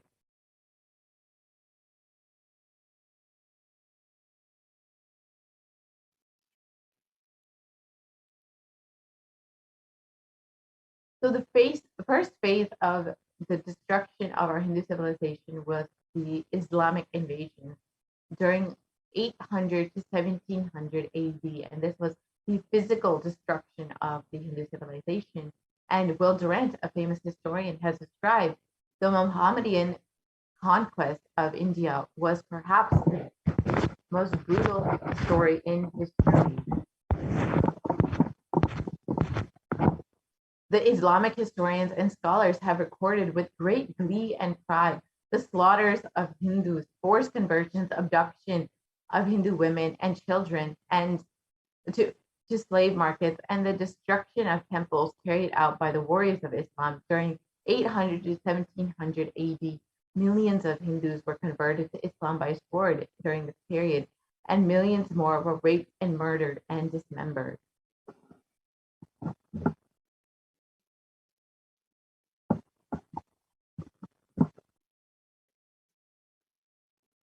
And the Islamic law has prescribed for Hindus during Khilji's rule. Hindus are like mud. If silver is demanded from them, they must, with greatest humility, offer gold. If a Mohammedan desires to spit into a Hindu's mouth, the Hindu should open it wide for that purpose. God created Hindus to be slaves for Mohammedans. The Prophet had ordained that if the Hindus do not accept Islam, they should be imprisoned, tortured, and finally put to death, and their land confiscated. To keep Hindus in abasement is especially a religious duty, because the Hindus are the inveterate enemy of the Prophet.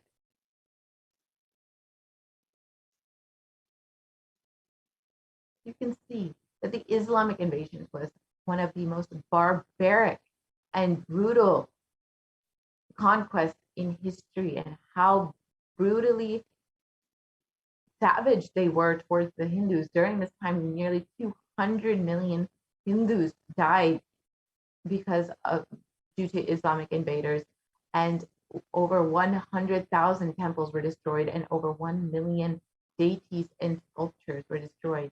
And the conquest was described The conquering armies burnt villages, devastated the land, plundered people's wealth, took Brahmins and children and women of all classes captive, flagged them with thongs of hide, carried a moving prison with them, and converted the prisoners into obsequious Turks.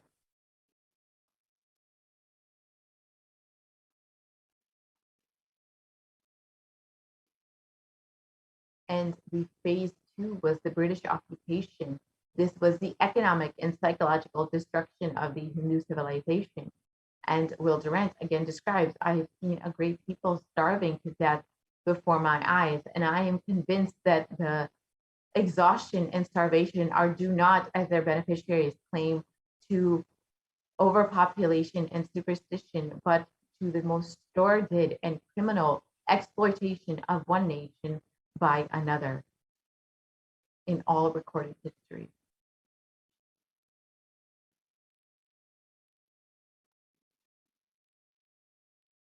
And during this time, during the British occupation, the British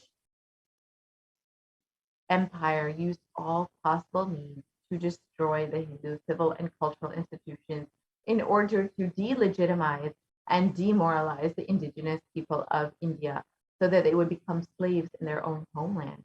And this included discriminatory laws against Hindus to make them feel inferior, engineered famines to starve them into submission, annexing the Hindu, abolishing Hindu rule, mistranslating Hindu scriptures, destroying the indigenous Gurukul system, and banning Hindus from owning or producing firearms, and destroying local industries and forcing importation of British goods.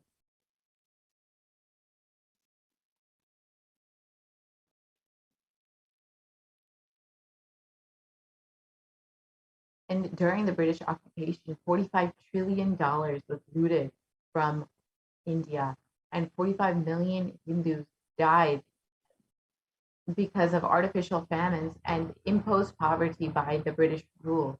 And 680 native kingdoms were usurped by the British Raj.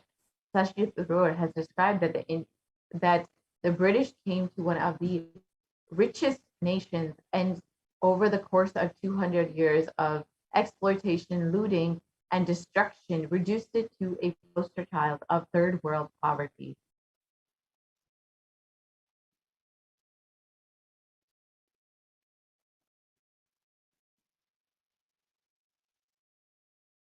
And the phase 3 of the destruction of the Hindu civilization was the secular India, which was after independence from 1947 till current day. And this has been ruled by brown faces, British attitudes and policies towards Hindus. And Nehru has described what a disgusting, savage people we are. Politics, progress, socialism, communism, science, where are they before this black religious savagery? In India can never be a Hindu republic.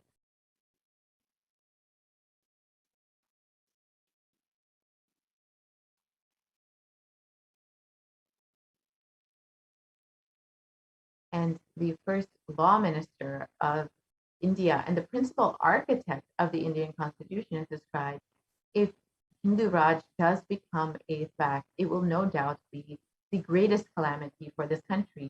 No matter what the Hindus say, Hinduism is a menace to liberty, equality, and fraternity. It is incompatible with democracy. Hindu Raj must be prevented at any cost. You can see that leaders of the free nation of India were completely against Hinduism and had the most negative perspective of Hinduism and Hinduism itself.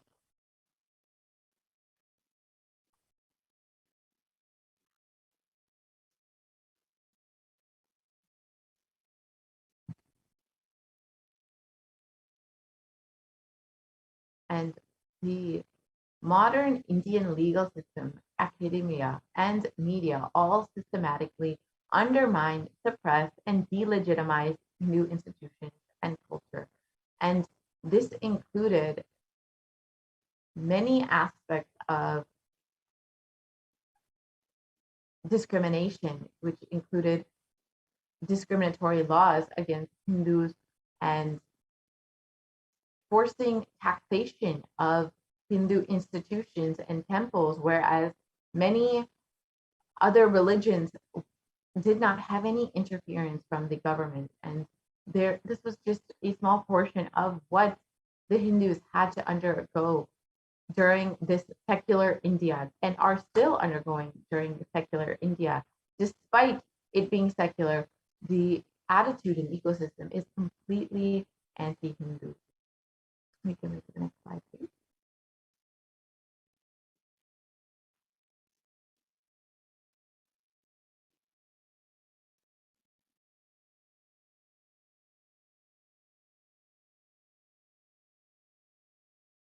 And media narratives were also used to stereotype and demoralize Hindus. You can see some of the examples of how Hindus were portrayed in the media as jokers, as sex fiends, and completely disrespecting the Hindu gods and goddesses.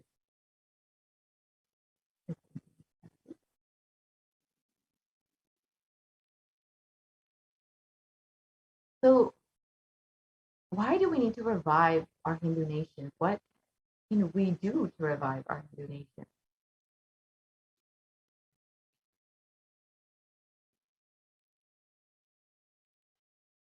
So the Supreme Council of Hinduism has described the vision for the Hindu civilization, and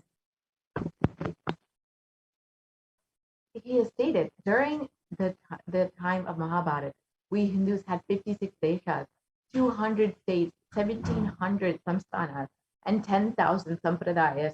In all 56, we Hindus are persecuted. Now we have lost all 56. The last one to fall was Nepal. I am the collective voice of all the persecuted Hindus. I will revive and rebuild a Hindu nation built on the Vedagamic principles as a refuge for all practicing and aspiring Hindus, as a safe haven for all the persecuted Hindus.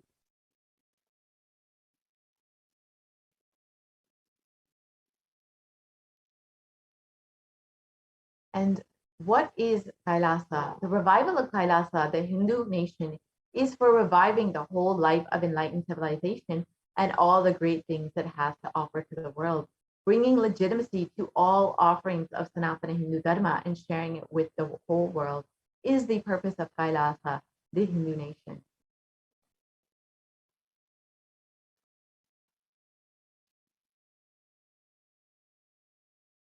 And Kailasa is the revival of the cosmic constitution and is the model nation of how enlightened civilization should be living and administered. Politics, judiciary, education, economy, everything were Paramashiva revealed in the Vedagamas and the Sanatana Hindu Dharma scriptures.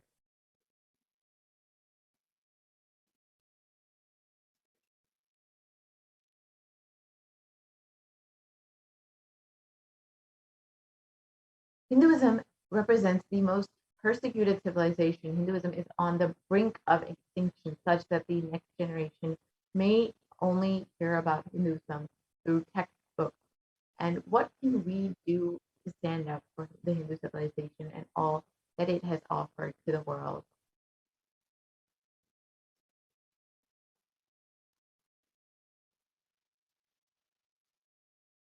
Hinduism is a political orphan right now. The preservation and restoration of Hinduism's spiritual and cultural heritage is nearly impossible without a national identity.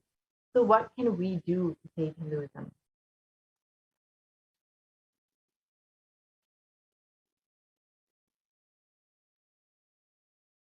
Let us reclaim our Hindu identity.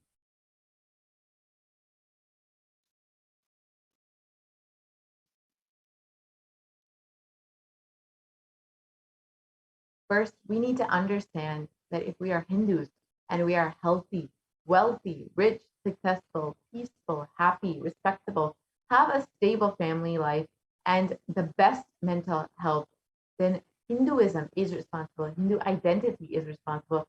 Our Hindu scriptures are responsible. It is the Hindu scriptures which gave us the best mental setup. All the best things we have, we Hindus have to attribute them to our Hindu scriptures.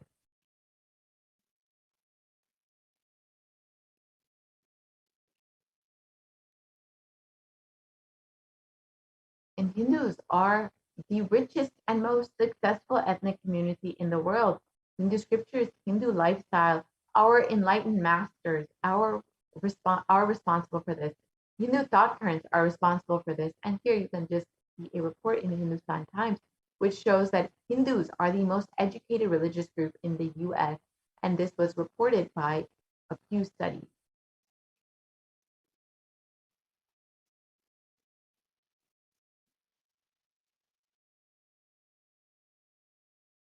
Let us reclaim our Hindu identity. It is not just the anti-Hindu elements being active. It is the responsible Hindus being inactive, which is responsible for this whole destruction of Hinduism. Let us now take responsibility for Hinduism and let all the Hindus all over the world reclaim our Hindu identity.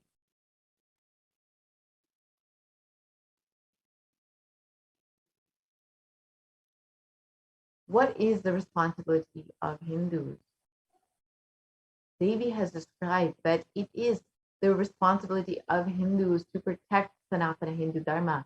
It is the responsibility of Hindus to revive this enlightened civilization again and again and give all of the gifts of the enlightened civilization to humanity. The revival of the enlightened civilization, the Kailasa, the Hindu nation, is the survival need of humanity. And this, as Devi has described, was the reason that we were given the Uttamottama birth of Hindu birth.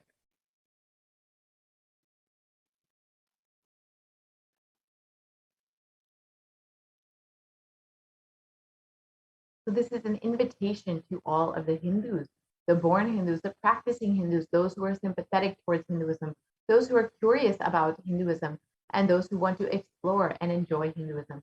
Please come and be a part of the revival.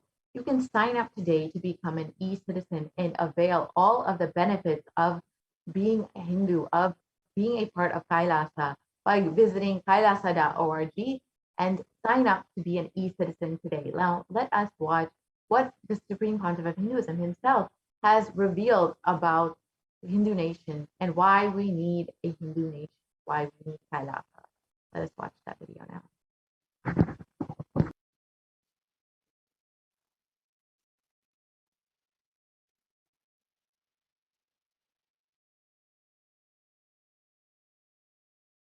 Contribution.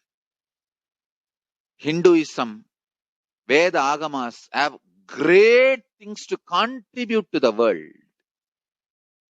Like the great power manifestation science, the ancient culture and arts, the ancient lifestyle truths, the ancient medical practices and medicinal knowledge, the ancient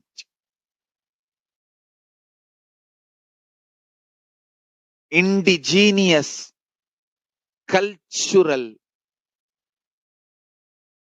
heritage and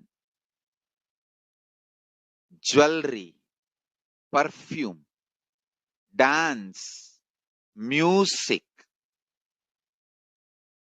In every level, Hinduism has so much to contribute. Veda Agamic traditions have so much to contribute.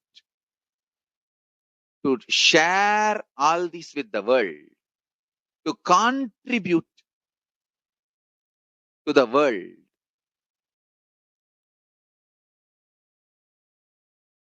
Hindus need to tell the world what they are contributing in every level.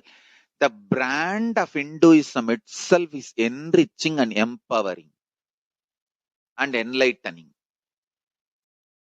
Hinduism is all about enlightening the world, empowering, enlightening, enriching the world, contributing.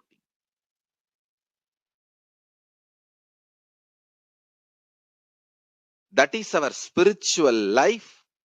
That is our spiritual strength.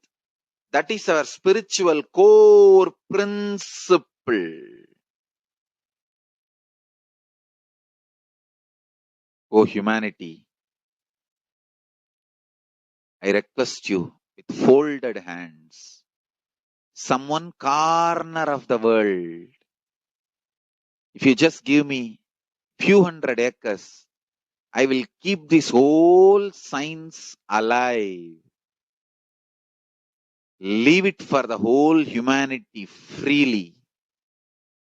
Fortunately, Paramashiva has given me the power to decode all this Hindu medicinal system, Hindu judiciary system, Hindu social law and order system, Hindu power manifestation system, Hindu mental sciences system, Hindu yogic sciences, the sciences of Hindu biology, Hindu physics, Hindu psychology, Hindu physiology, Hindu chemistry, all this Paramashiva has given me the power to decode.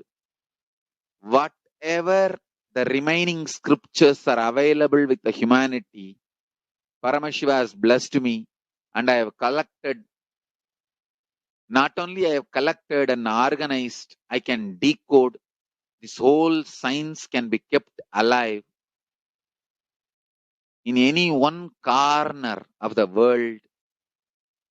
Just few hundred acres are given for me to live peacefully and exist peacefully. I can store this whole thing alive and contribute it to humanity. Humanity can become better and better and better. I can make the planet Earth so much better place to live. I am here to contribute, and I will continue to contribute. Collected all the remaining available scriptures, maybe 2 crore books. 2 crore means 20 million, I think, books on Hindu physics, Hindu chemistry, Hindu biology, Hindu physiology, Hindu psychology, Hindu law and order, Hindu social system, the power manifestation sciences of Hinduism, yogic sciences of Hinduism. I have collected, and Paramashiva has given me the blessings and power to decode. I have decoded and continuing to decode them.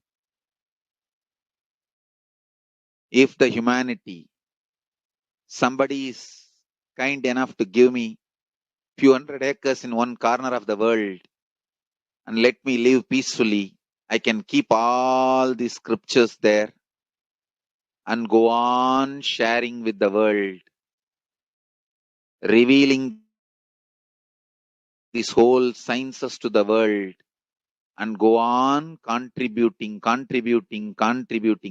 I don't need anything other than one cup of curd rice every day. That's all. A cup of curd rice per day over. I can go on be giving this to the world. I can add to the world. I can make the world better place to live. That's all I have to say.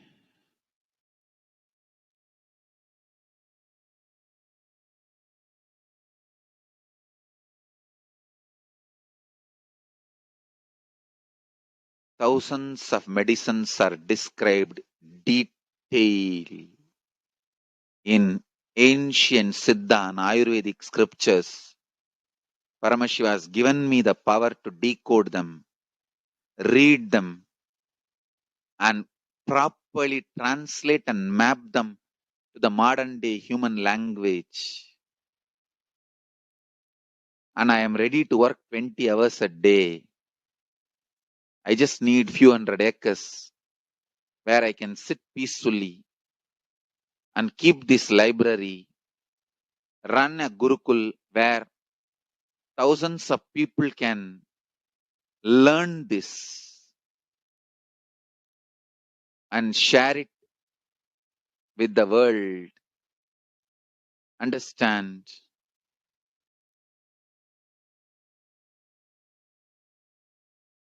I am only interested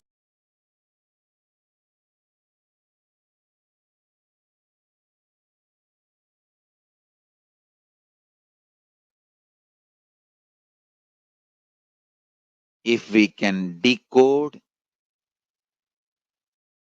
all this great knowledge, whole world can prosper from this knowledge. Whole world can enjoy from this knowledge. If I prosper, I will only create a university. I will not create anything else. If the Hindus prosper, they will only create education institutions. Because Hinduism is all about giving, contributing. If I prosper, I'll create university, that's all. Kailasa is all about university, to decode the ancient sciences and share with the world. Understand? Every day I am sitting and going on decoding, writing notes on my books and writing details on my books. Whether it is making human beings manifest powers, and I have also now started downloading and decoding the science of making animals manifest powers. Whether making people manifest powers or healing,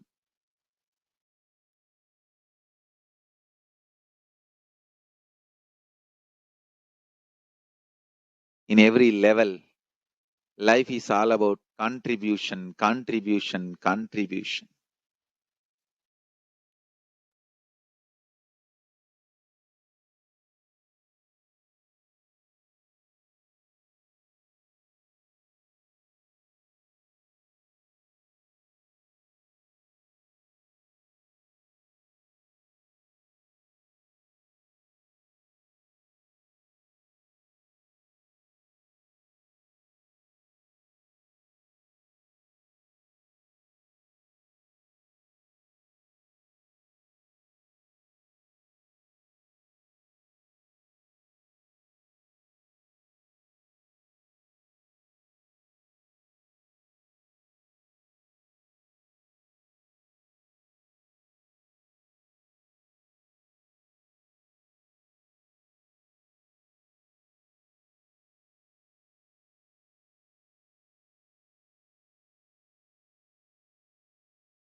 Nithyananda, now understand that after what the Supreme Council of Hinduism had revealed about why Kailasa, and it is literally the only way that each and every one of us can manifest the lifestyle that we want, the life that we want, and ultimately be able to have the super conscious breakthrough that we have been yearning for. Whatever it is, the breakthrough in any aspect of your life, whether it is wealth, whether it is health or relationships, whatever it is, you will see that just through achieving this, you will be able to make that happen in your life. And the only way that we can assure that we achieve this superconscious breakthrough is through a nation. Kailasa is that courageous effort in order to make the superconscious breakthrough happen in the whole of humanity. Now, let us enter into the next segment of today's program on the offerings to Devi Parashakti, the various offerings that we can make as an ode and a tribute, as our gratitude and pure love to Devi Parashakti.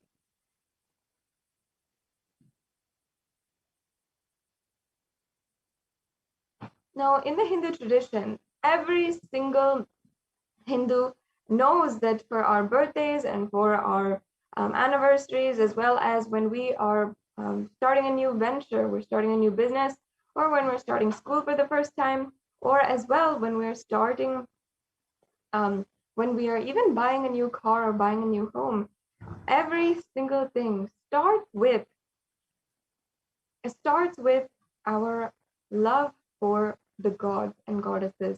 We offer our gratitude for them being a part of our lives. We offer our gratitude for them literally manifesting in our lives, and then we request them to please continue their guidance in our lives, and please continue their protection in our lives.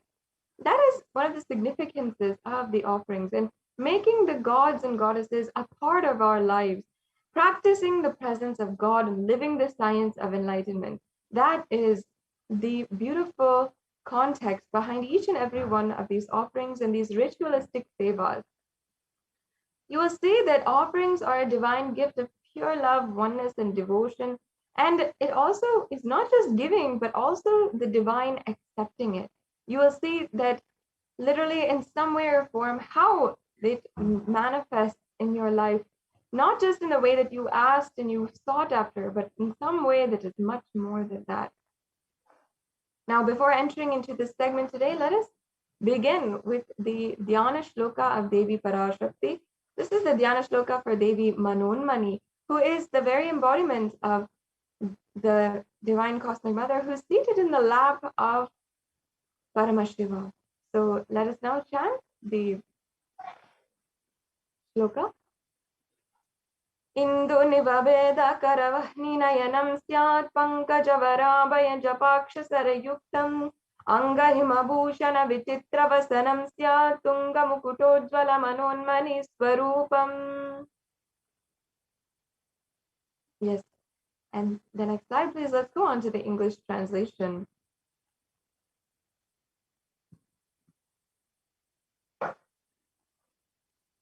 It says, moon-like face, holding the Vedas on hand and fire in eyes, with lotus flower gracing and blessing hands, and one hand with the japamala, beautifully decorated with jeweled ornaments.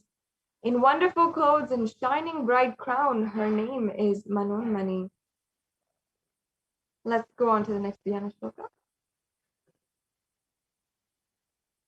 Understand that each and every one of these Dhyana Shlokas is literally invoking the presence of Devi Parashakti and describing her most splendid form, most beautiful form, which literally invokes that visualization of Devi Parashakti inside of us.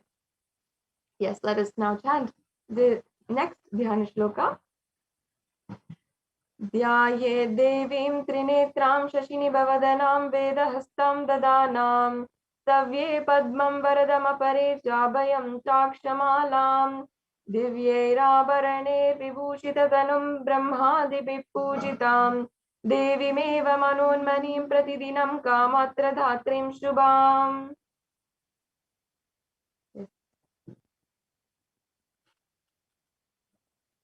And the English translation.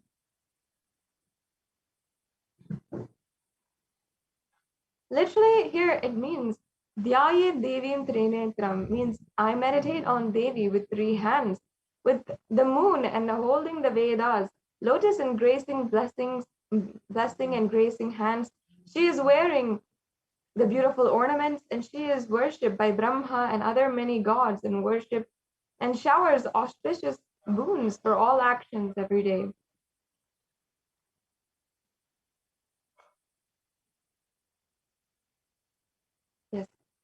Now,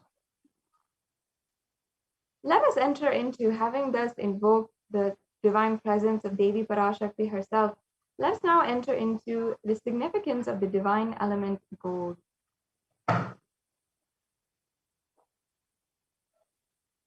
In the Vedic scriptures, there is actually so many divine properties associated with gold. And in our day and age, we place a lot of value in gold. However, it is not the pure sacred qualities of gold that actually we once valued with gold at one time. We often, in our society, we always give gold trophies. We always place value in our relationships with gold gifts. However, never do we really understand the sacred properties of gold. Gold is a divine element. It purifies anything that it touches. It is an element of spiritual significance and great spiritual power of healing and enlightening. The vibration of gold has power to infuse sattva energy and positive thought currents in anyone who wears and anyone who sees and operates in its vicinity.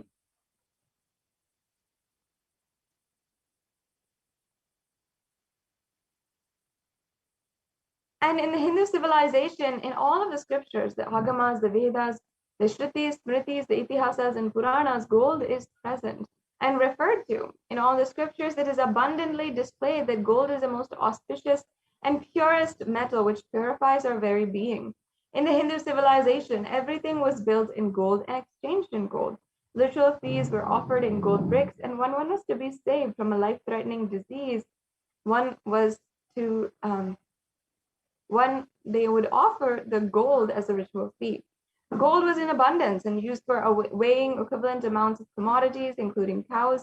Kingdoms were built with huge doors of gold, and the streets would have huge columns and huge archways made of gold. Horses and cows, which all lived in coexistence and were even worshipped for their to be divine, they were also dressed and adorned in gold.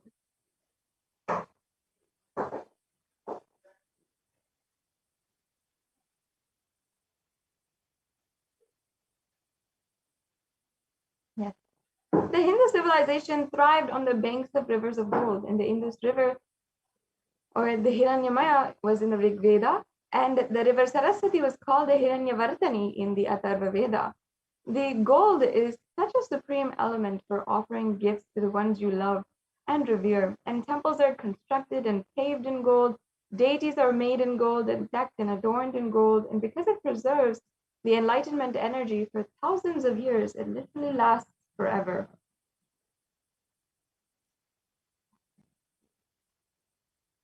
Yes, let's go on to the next slide. Now, let us enter into the different offerings that we have available for each and every one of you today, beginning with the e-hundi offering. The e-hundi offering is an offering, it's a general donation. It's one of the minimal amounts that you can even offer. You can offer even $1 or a couple of rupees if you would like to. And this is an offering where you're just offering how much ever you'd like to. And this is the form of true devotion where you're just offering whatever you want at the feet of Devi Parashakti. And this is also referred in Devi Lalita Sahasranamam, where she is described as Bhakti Priya. And let me now chant that verse first. Bhakti Priya, Bhakti Gamya, Bhakti Vashyabhayapaha, Shambhavi Sharadaradhya, Sharvani Sharmadayini. The English translation says, Devi is fond of true devotion, and she has realized through true devotion. She can be won over through true devotion, and she removes all fears. So, of course, if there is any fear in your side, in your mind, you will be able to simply drop that, surrender it at the feet of Devi Parashakti, and simply she will remove all of those fears. And Devi is also known to be worshipped in autumn. And it's not the seasonal autumn that comes every year, but in the autumn of our lives, when our thoughts are turning more and more inwards and we're becoming more introspective, we're questioning our purpose in our life, whatever it is, we start to become more and more conscious of ourselves, of our purpose, of our lives. And it's at that time that the role of the divine is known and more understood clearly. The need for Devi worship becomes stronger. So it's at this time, especially, many of us are going through this autumn of our lives right now, especially perhaps even experienced some loss in our lives, or we have seen so much of chaos, social upheaval, and so much of the failures of institutions that is not grounding us into our lives, that is shaking in the dynamics of every single part of our lives that's going on right now. So because of that, we might feel unstable, we might feel that there's nothing for sure clear in our lives, and we feel that everything is up in the air.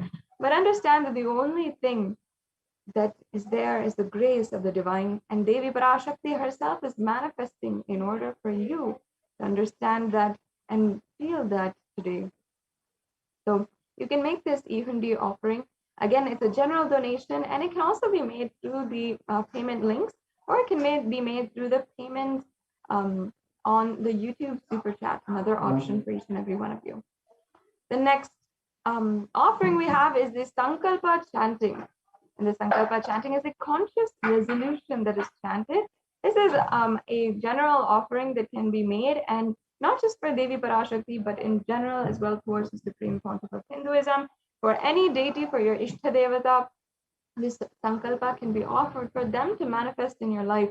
And the Sankalpa has so many beautiful meanings, and embedded within its lines, in the sacred lines of this chant, have the blessings for going beyond all of the fear, greed, and lust patterns, all obstacles that are removing you from the space of Kailasa, the space of Paramashivoham, and as well being able to manifest the oneness, manifest all the powers, being able to have the divine qualities as well. All of these are the different prayers that we are invoking, and we are deeply requesting the divine to grace us with in this Sankalpa mantra.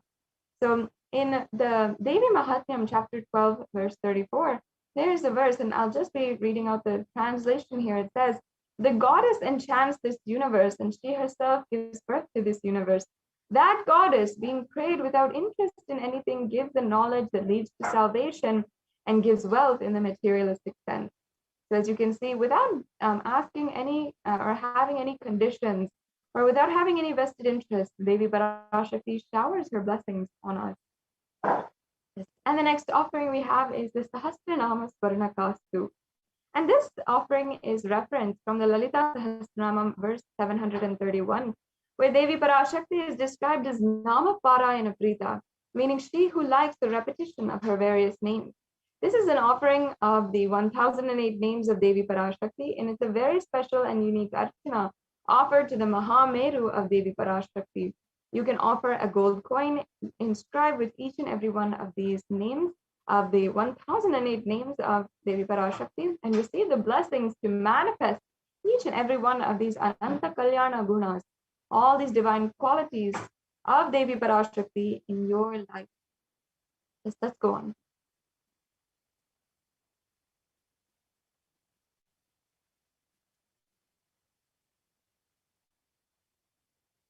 Yes. The next offering is the Mukta Anguti, and Devi Parashakti in the form of Devi Meenakshi is described as being Mukta Harana, being adorned with all the pearls in the Meenakshi Pancharatnam. And I'll now chant that verse.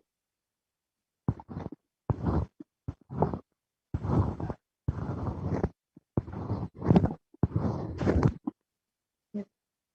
Muktaharanalasatkiritaruchiram purnendu vakraprabham Shinjannu purikinkini manidaram padma prabhabasuram Sarvavita palapradam girisutam vani rama sevitam Meenakshim pranatosmi santatamaham karunyavaram nidim.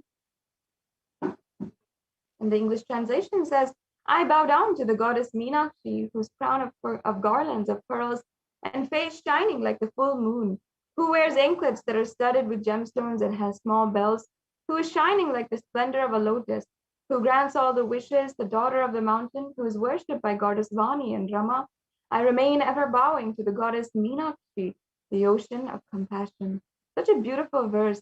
And the pearl actually is associated with Devi Meenakshi, as she is the very embodiment of compassion. And the pearl is also a symbol of compassion as well.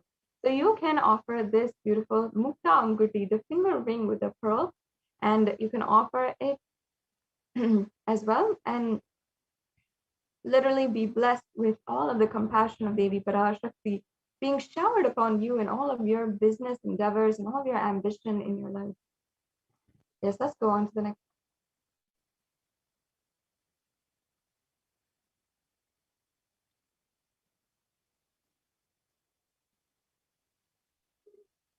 Yes, let's go on to the next offering. The next offering we have is a Swarna Padma Pushpa, the golden lotus. And in the Kamikagama, it actually says all the kalasas should be wound around with suitable thread and covered with new cloth, and they should be adorned with a lotus flower made of gold.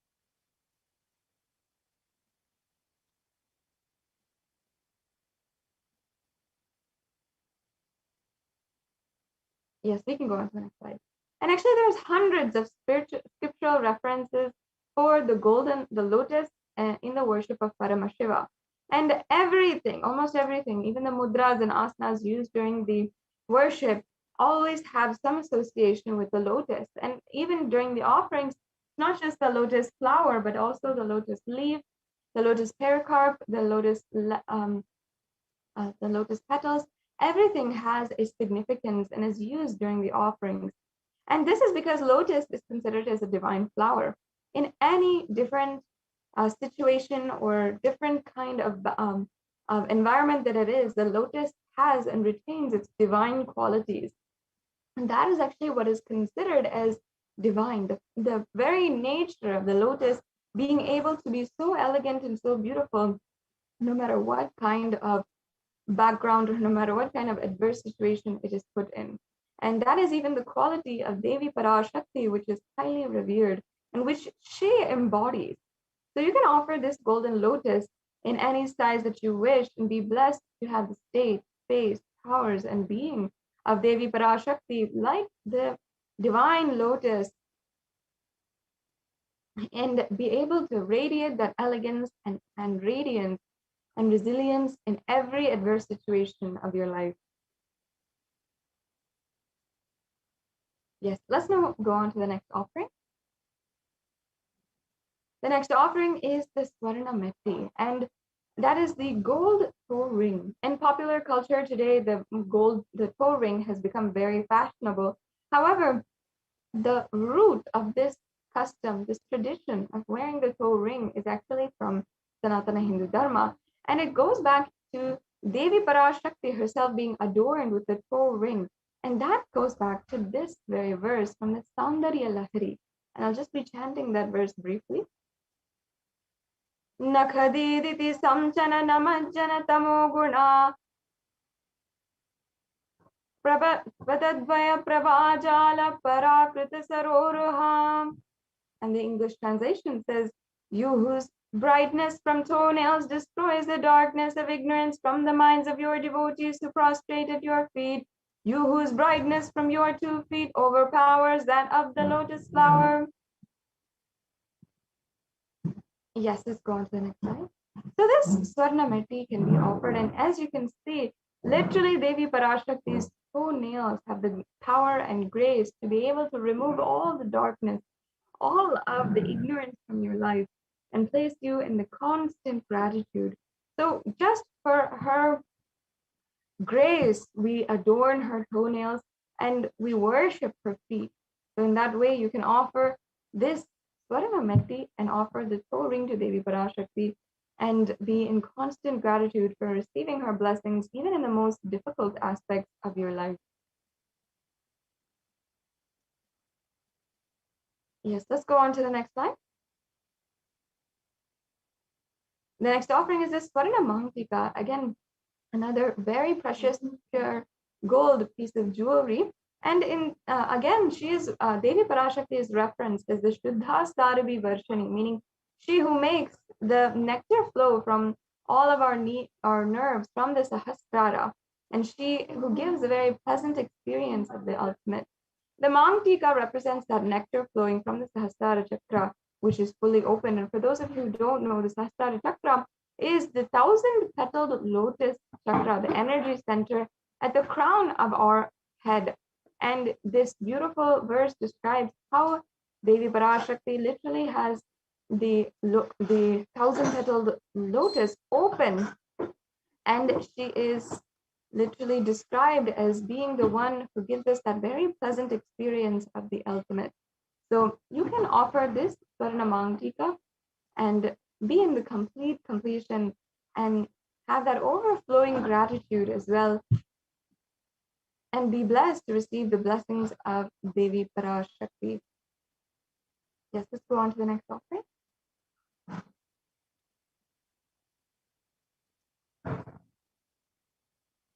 The next offering is the Pratyakshapada Puja.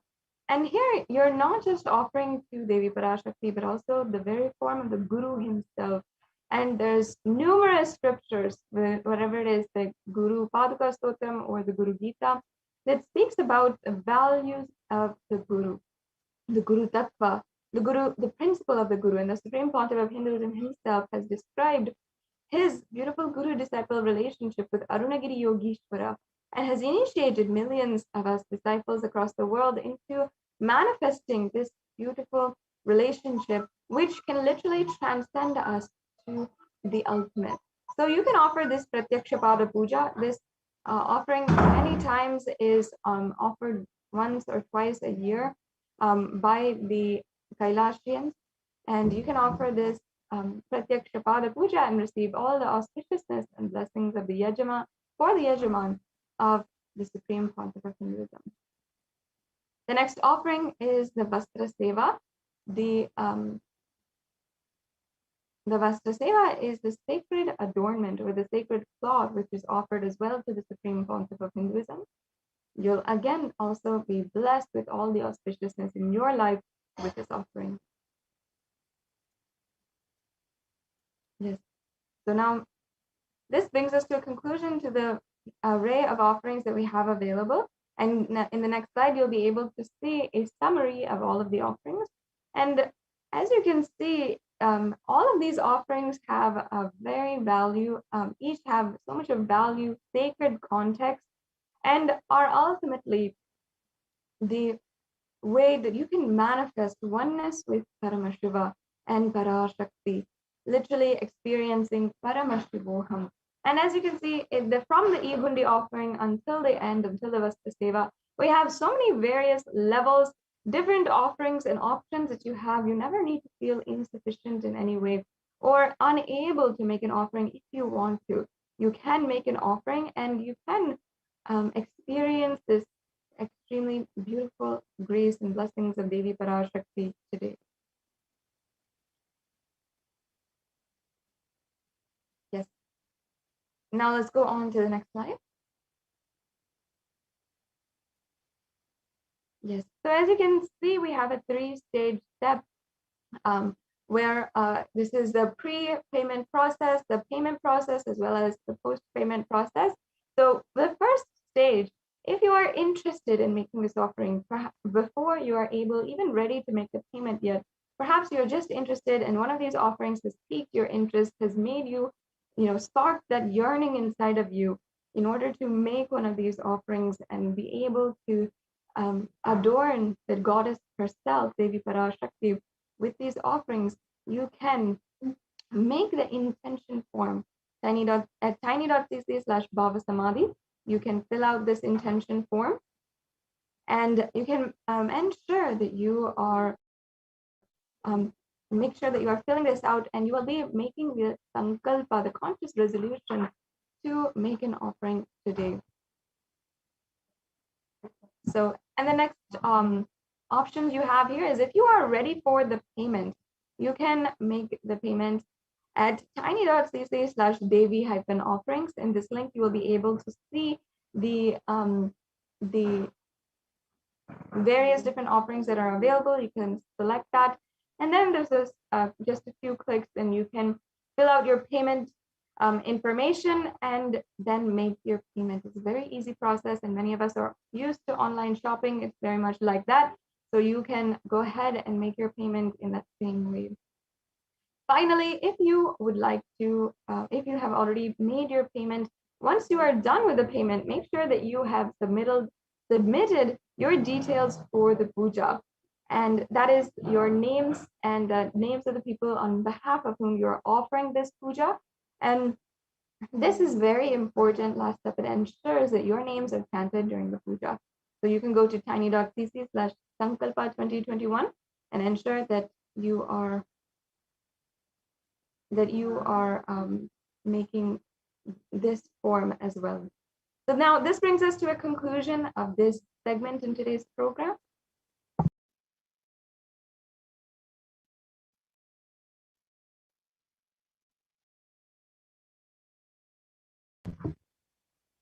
And now we will be able to move on to the next segment in today's program, where we will be joined by the representatives from Adi Kailasa Sarvajnapeetham, and they will be guiding us on the latest updates of the multi-layer quarantine center in Adi Kailasa Sarvajnapeetham, the Kailasa COVID care centers in India that are being administered, being made available for the whole humanity. Taking us through how exactly also the UN has recognized this as a very valid way of addressing the global pandemic right now. So we have joining us as Ma Dayami Swami. Thank you, Ma, for joining us. And we'll be Thank you, Ma Sadashivapriya.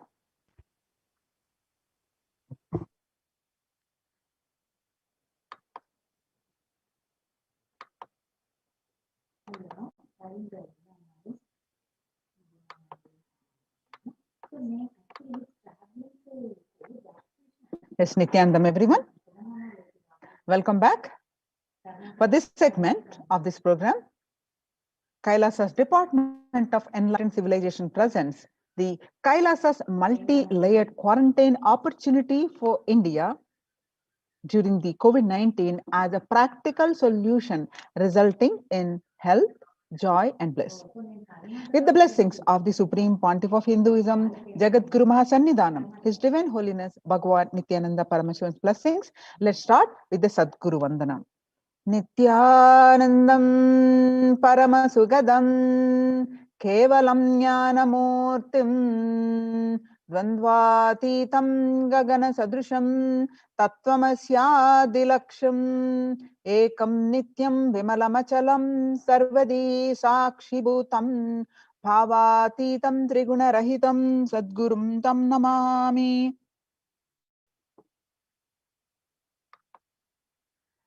Now, so we are going to see in this segment, Devi Parashakti reveal the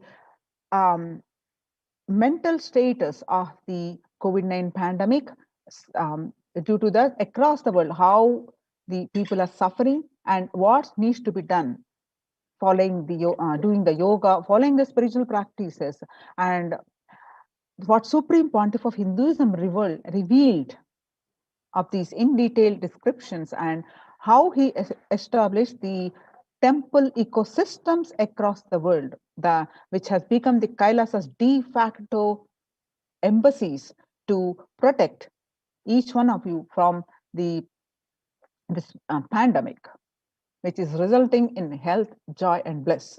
Not only you are protected from this corona, but you growing and happily with health, bliss, and joy, and much more. Let us understand more about some of the statistics, what Devi revealed recently on June 5th, 2021, and across the world. The reports are confirming the same, and how the Kailasa's de facto spiritual embassies are successfully addressing this issue. And the greatest news is now the Supreme Pontiff of Hinduism efforts and about this COVID-19 and multilateralism published in the United Nations the website, and highly recommends and recognizes. And so let us see this in more details.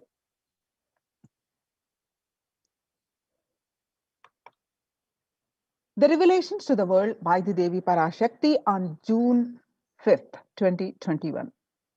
Devi revealed that not only people dying in crores, financial and mental retardness, you will also see minds getting collapsed. freedom from all this is suffering of this whole pralaya is the life of living enlightenment. First, prevent yourself from this deadly corona. Oh, people, do the job of saving your life as the first priority. Listen properly, people. The only way to protect yourself from this overflowing cosmic pralaya and from the demonic people who search for destruction for themselves and for the others because of pralaya, go to Adi Kailasa, getting shelter at the feet of Paramashiva. Save yourself from corona and death, economic crisis, and mental collapse that is formed because of corona. Save yourself and move towards living enlightenment. Move towards Paramashiva, Paramporul, doing yoga and tapas, doing seva to all the devotees of Paramashiva and live a good life. Just for that, I have opened the doors of Adi Kailasa for all those in the universe, not only human beings, as even siddhas, jnanis, and yogis have come and are doing penance in Adi Kailasa. For everyone who come, goodness, prosperity, jnanam, and yoga will overflow. Do not have fear, bliss is there. Do not have worry, I will protect with goodness. Just for that, I have opened the doors of Adi Kailasa for all those in the universe, not only human beings, as even siddhas, jnanis, and yogis have come and are doing penance in Adi Kailasa. For everyone who come, goodness and prosperity, jnanam and yogam will overflow. Do not have fear, bliss is there. Do not have worry, I will protect with goodness. Happiness is there, enlightenment is there. Do not have fear, bliss is there. I am solving sufferings. I am the Samayapurattu Kannatal who comes and helps at the right time. So these are the revelations about the mental health Devi revealed on 5th June 2021. And media articles confirming the same on 6th June 2021. According to the psychiatric symptoms like depression, anxiety exhibited by the COVID-19 patients, according to a new study, the neurological symptoms like depression and anxiety are also showing to be common in those who have contracted COVID-19, even in more mild cases.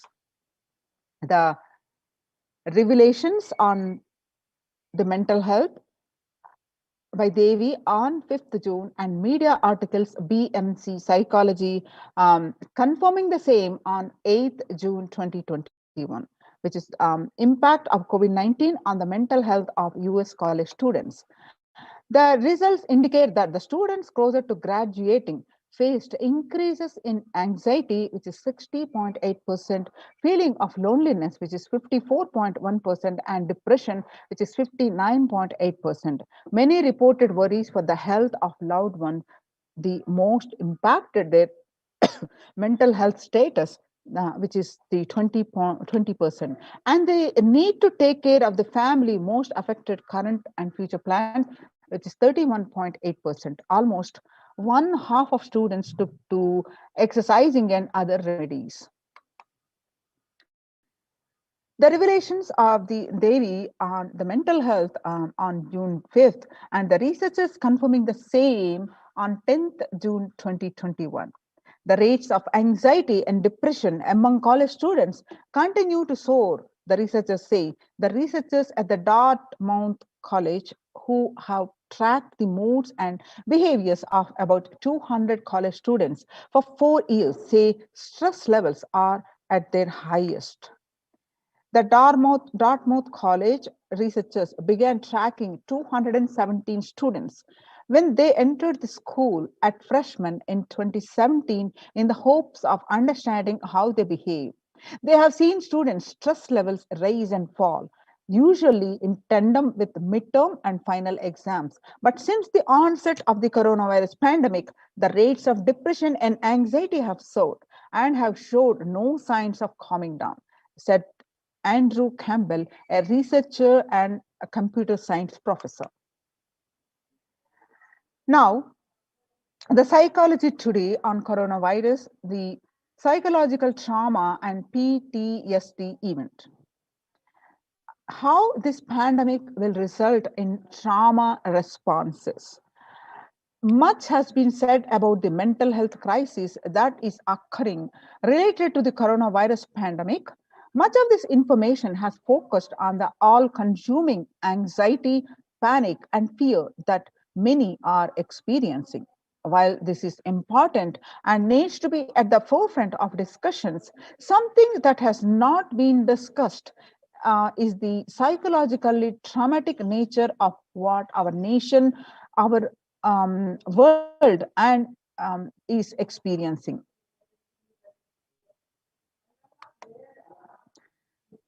The increased prevalence of the post-traumatic stress disorder expected to emerge as a primary factor driving the growth of the global post-traumatic stress disorder PTSD therapeutics market over the period of assessment. The market is expected to grow by 2027 11.9%.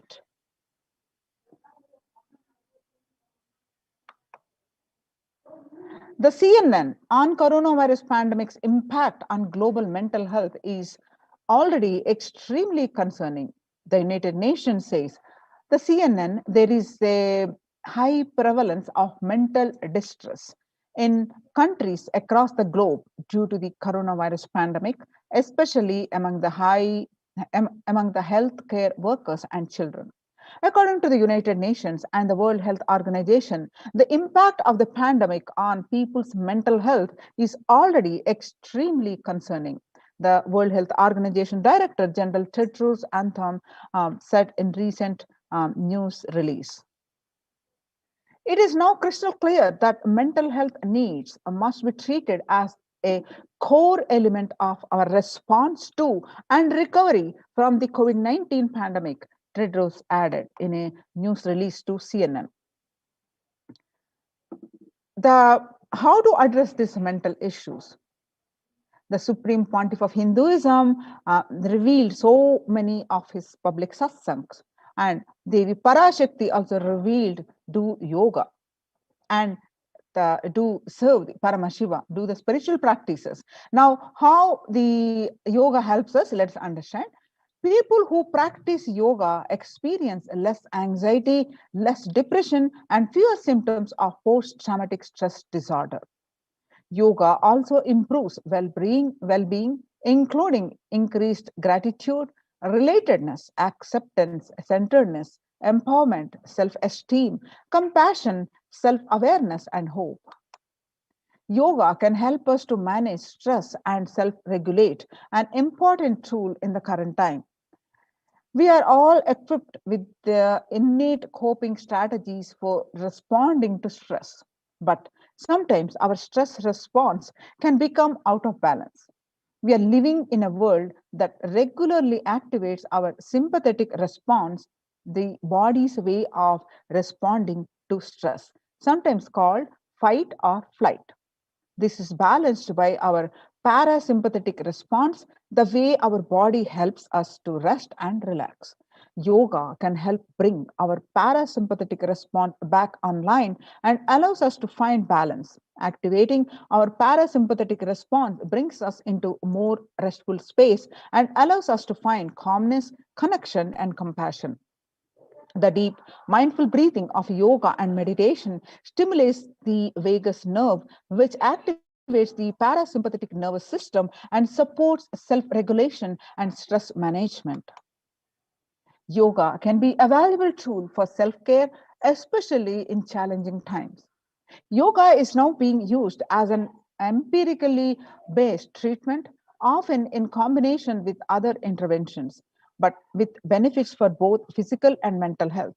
Many clinicians are recommending yoga as it may help support the effectiveness of traditional treatment approaches. Psychology Today in the articles, when we actively choose a tool of self-care, we better equip ourselves to survive and seek resilience in different circumstances. While it is but one tool, yoga offers the potential for connection and well-being, even in these challenging times. And next, spirituality benefits mental health. Researchers show that individuals have better mental health if they belong to a particular community or have religious beliefs. Spirituality can help people in many ways. First and foremost, spirituality or religion can help people find meaning in their lives, which is instrumental in improving one's mental health. Spirituality can perhaps help you connect with your divine self. In addition to endowing meaning to your life, it has the potential to improve mental, physical, and emotional well being as well. It has been a source of relief and comfort from various challenging issues for thousands of years. Now, revelations to the world by the Supreme Pontiff of Hinduism, Jagadguru Mahasannidhanam, His Divine Holiness Bhagavan Nithyananda Paramashivam on 22nd May 2021. He revealed that Paramashiva is very clear. Focus on making your body alive, life alive. Mind is obsessive compulsive reaction. It is nothing but a bunch of unconscious reactions. Do not try to sympathize with the mind. Make your body and life alive. That is the only priority for all of you. I am talking to everyone who has a little love and sympathy for me. For all of you, take this as a guru walk. Make your body consciously strong. Gym will build muscles, make you look very nice in the outside. But only yoga and Ayurvedic lifestyle will make your body conscious. Just see all over the world,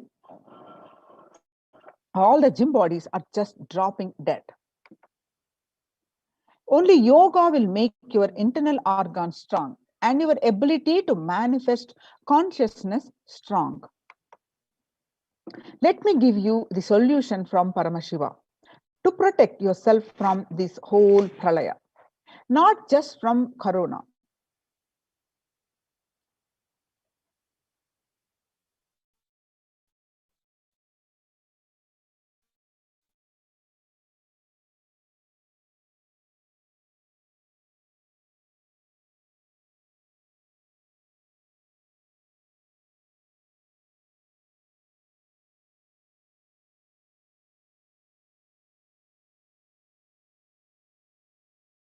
Years.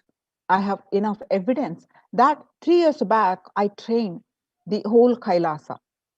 First, the devotees in their own homes. Second, the Kailasa Vasians inside the Sangha, physically, mentally, psychologically, or consciously for quarantine lifestyle. For being active without getting mentally broken by being in one place. Doing intense yoga, making the body and internal organs strong. Taking bilwa leaf, neem juice, tulsi, haritaki, triphala churna, Ayurvedic lifestyle of less food and more energy, more activism. I only told it is for an important reason. Please wake up. Quarantine yourself. Build your body.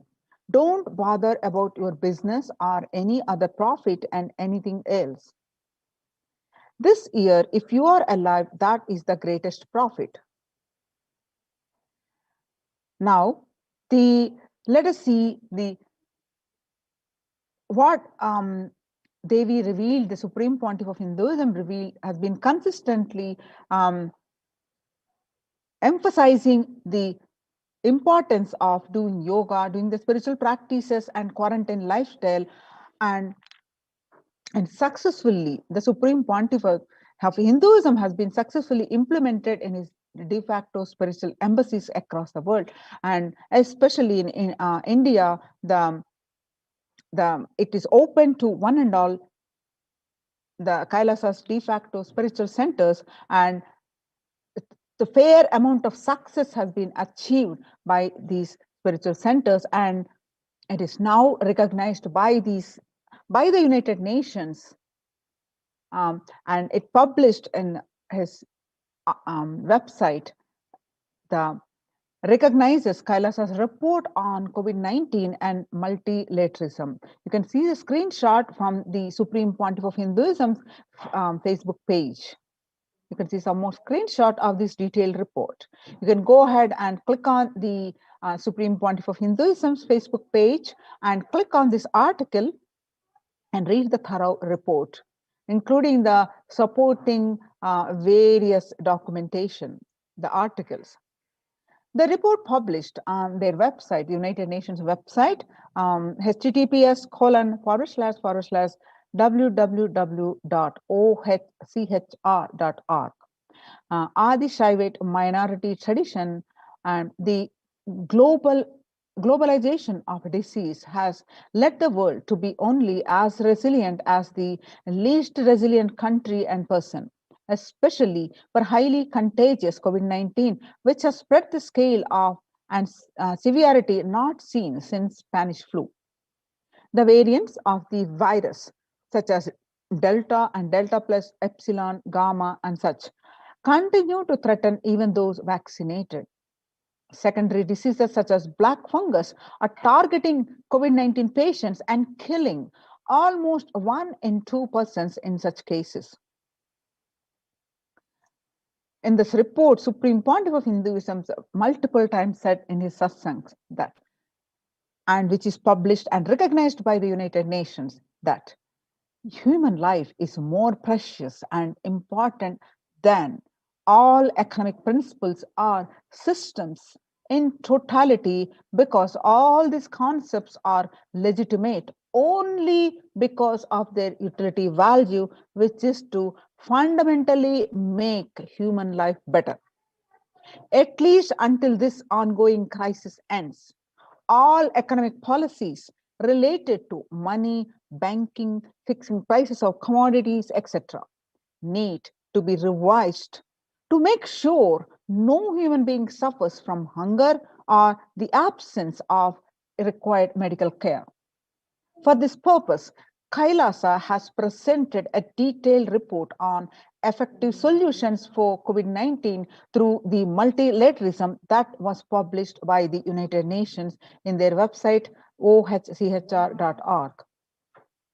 The previous articles, earlier reports recognized by the UN by the Kailasa Union are reports on the rights of indigenous women and girls, and the second report on the femicide.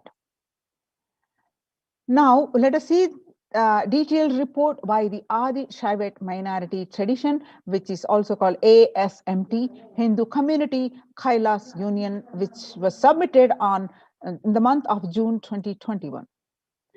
The introduction to this is key obstacles. First, the globalization of disease has led the world to be only as resilient as the least resilient country and person, especially for highly contagious COVID-19, which has spread with scale and severity not seen since Spanish flu. The variants of the virus, Delta, Delta plus Epsilon, such, continue to threaten even those vaccinated. The secondary diseases such as black fungus are targeting COVID patients and killing almost 1 in 2 in such cases. Second, distorted policy decisions and conflicting principles can lead to polarizations amongst the nations and within, leading to various extremes such as the hoarding of vaccines in some places, the wastage of vaccines in others, and an unaddressed shortage of vaccines globally. Third, the pandemic has exposed the fragility of the global system. The disruption in the supply chain is especially worrisome for essential food supplies, which disproportionately affects the already most vulnerable even more. Fourth, lockdowns have brought the global economy into crisis, bringing recessions and worsening unemployment rates.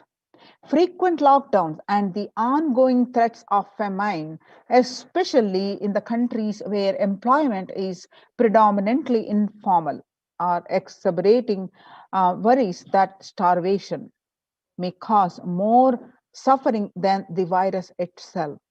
Far more than the SDG2, the zero hunger, the number is now predicted to come close to 1 billion. You can see the supporting articles here, which are part of the submission, which is published. Now, we've seen the key problems. Now, the solution suggested by the Supreme Pontiff of Hinduism and which has been highly appreciated and recognized by the United Nations. Now, what are the solutions? Let us see. First, revised economic policies. Human life is more precious and important than all economic principles or systems in totality, because all these concepts are legitimate only because of their utility value, which is to fundamentally make human life better. At least until this ongoing crisis ends, all economic policies related to money, banking, fixing prices of commodities, etc., need to be revised to make sure no human being suffers from hunger or the absence of required medical care. Next, as per Hindu principles, the world, including the economy, evolves through 5 phases. First, creation or growth. Second, sustenance or stagnation. Third, recession or revitalization. Fourth, reinvention. Fifth, breakthrough. As per Hinduism, conventional economic growth is observed when best practices are applied diligently. However, during times of crisis, lead us to the 4th and 5th phases, wherein the need to reinvent and deliver a breakthrough becomes both a survival need and an opportunity to surpass any means and measures of conventional economic growth. Next is, according to the Keynesians, the increased public expenditure during the Great Depression of 1929 improved the economy. However, the government never completely gave up trying to balance the budget, which resulted in it never spending enough to bring the economy out of recession until the Second World War. Similarly, the current crisis requires governments to temporarily discard trying to balance the economic interest that compromise the quarantine safety and put human life at risk, and rather reinvent their economic strategies and multilateral coordination for benefiting during the subsequent breakthrough period after the end of the crisis. Next is Hindu multilateralism. There is an immense inequality in the capacities of governments, the organizations, and people on 2 grounds.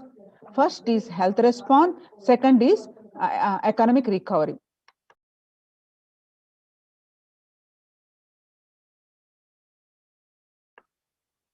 Surviving the highly contagious COVID-19, where the world is only as resilient as the least resilient country and person, requires governments, organizations, and people to collectively address the crisis. From 3200 BCE, 56 nations in Asia had multilateral treaties based on the Hindu principle Vasudhaiva Kutumbakam. That means the entire world is my family, which is the scriptural reference from Maha Upanishad, chapter 6, verse 71 to 73. You can see the supporting articles projected here on the screen. Next is provide sustainable communities livings which multi-layered quarantine. Home or self-quarantine is not a viable solution for vast majority of people for either health safety or economic reasons. In Assam, home quarantine has been reported to be a primary reason for a large number of deaths. In some places, governments have moved people out of home quarantine to COVID care centers. Other issues linked with quarantine, especially in small houses, are mental health problems, such as an increase in suicidal ideation, especially amongst the younger generation. This requires friendly quarantine setups which are self-sustained and sufficient in terms of food stock and supplies, recreation, employment, education, etc. In India, state governments have attempted to provide free and paid solutions which face various challenges related to hygiene, exorbitant pricing. Some facilities have seen challenges related to requests for private accommodation.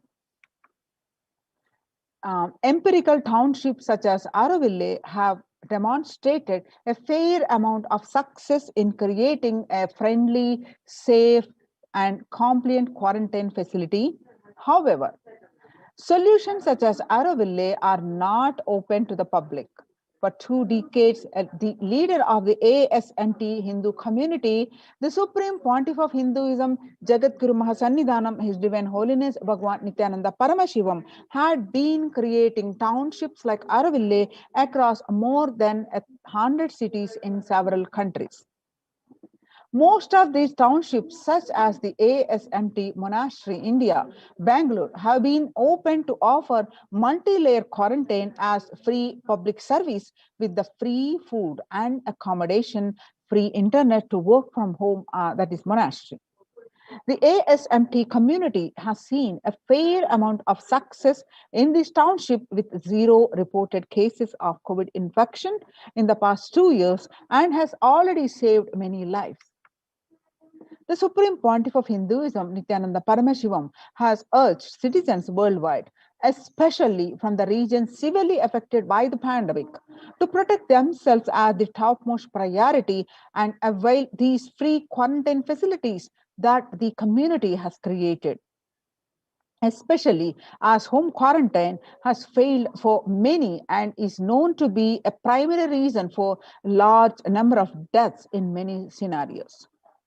The Supreme Pontiff of Hinduism, Nithyananda Paramashivam, has emphasized the need and urged the government worldwide to provide food, safety, medical care, and shelter, and all survival needs to all human beings under their care, with absolute multi-layer quarantine until coronavirus is eliminated from planet Earth, including all different strains of virus. Now, seeing the supporting documentation of this, what we presented just now, the supporting documentation. Next, educate citizens on individual pandemic management. Unlike previous pandemics, the current era provides active and real-time and visual information about fatalities. Underreporting of this data may give false hope and make people reckless. Exaggerations in reporting can also make people reckless, and as they may feel eventual death due to a coronavirus is inevitable. So proper education is extremely crucial as it will dramatically reduce the number of deaths and reduce the challenge on the healthcare systems. Alcohol-related deaths have hit the record high during this pandemic, and long post-lockdown liquor lines are some extremely worrisome issues regarding which people need to be educated as a top priority. People need to be given confidence in their life and security about their future for them and stop behaving recklessly or fall into depression and commit suicide. Leveraging best of different economic systems based on charity, barter, and money. The ancient Hindu economic treatise by Paramashiva, the primordial Hindu divinity, describes 3 kinds of economic systems and their principles. First, things that do not perish by sharing, such as education and knowledge. Second, Paramashiva recommends that no fee be charged. That is the first one. Second, for survival needs such as food and healthcare, barter and charity are recommended. Third, for all other infrastructure development works, services, and commodities, gold and conventional currency based transactions are allowed.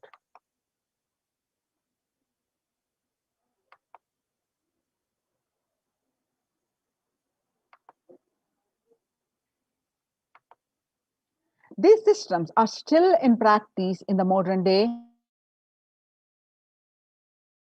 recently studied with their close relation to mainstream economics. The World Health Organization and GISAID provided early access to data regarding the virus. That is an example of an open knowledge-based economic policy where critical data about the virus was not monetized. Similarly, South Korea helped USA access masks and testing kits.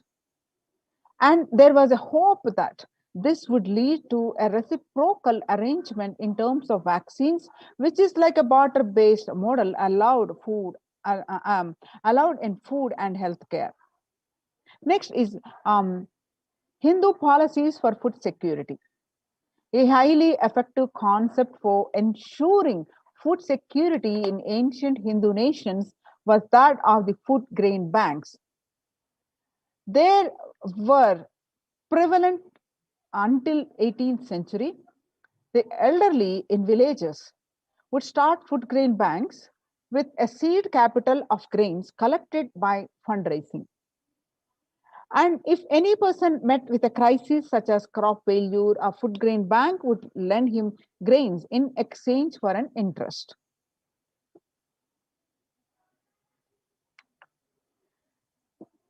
Compound interest was prohibited in grain banks.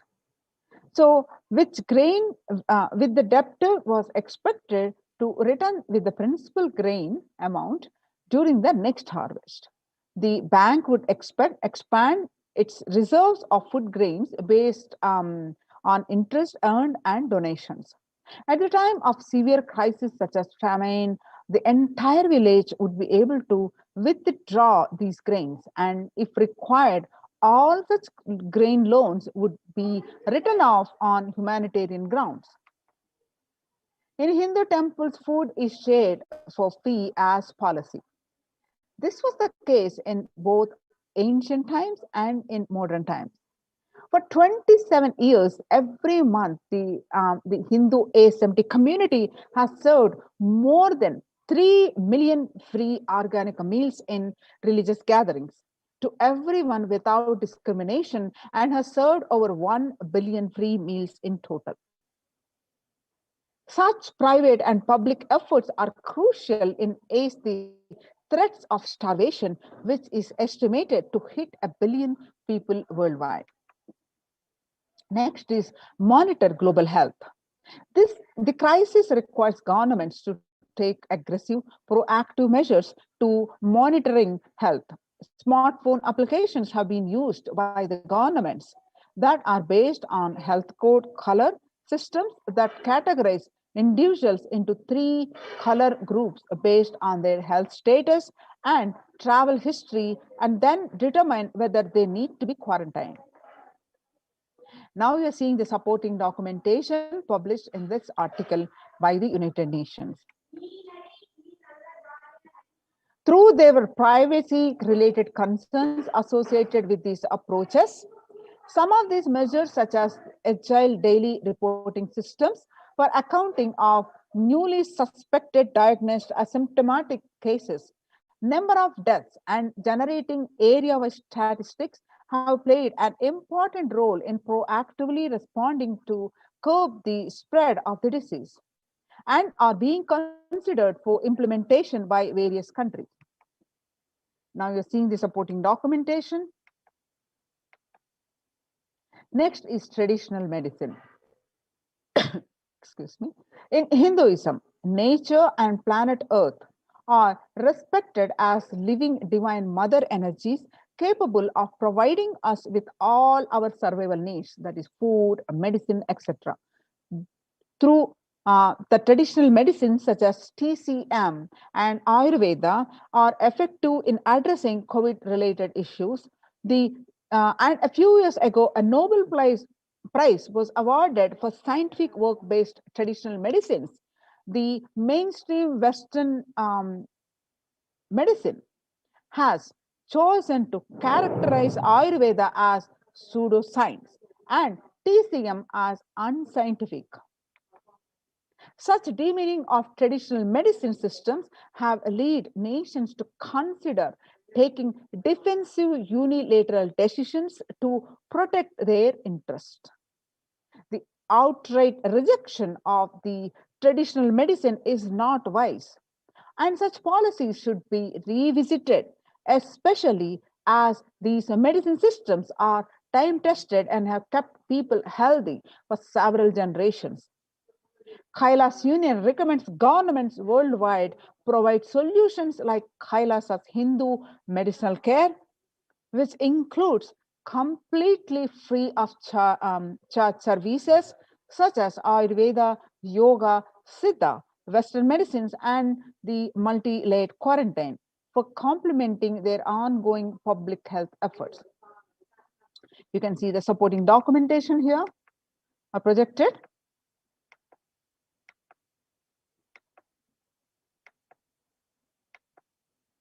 Now, the greatest news is Kailasa's recommendations is what we saw just now on COVID-19 and multilateralism to be presented at the United Nations General Assembly and Human Rights Council.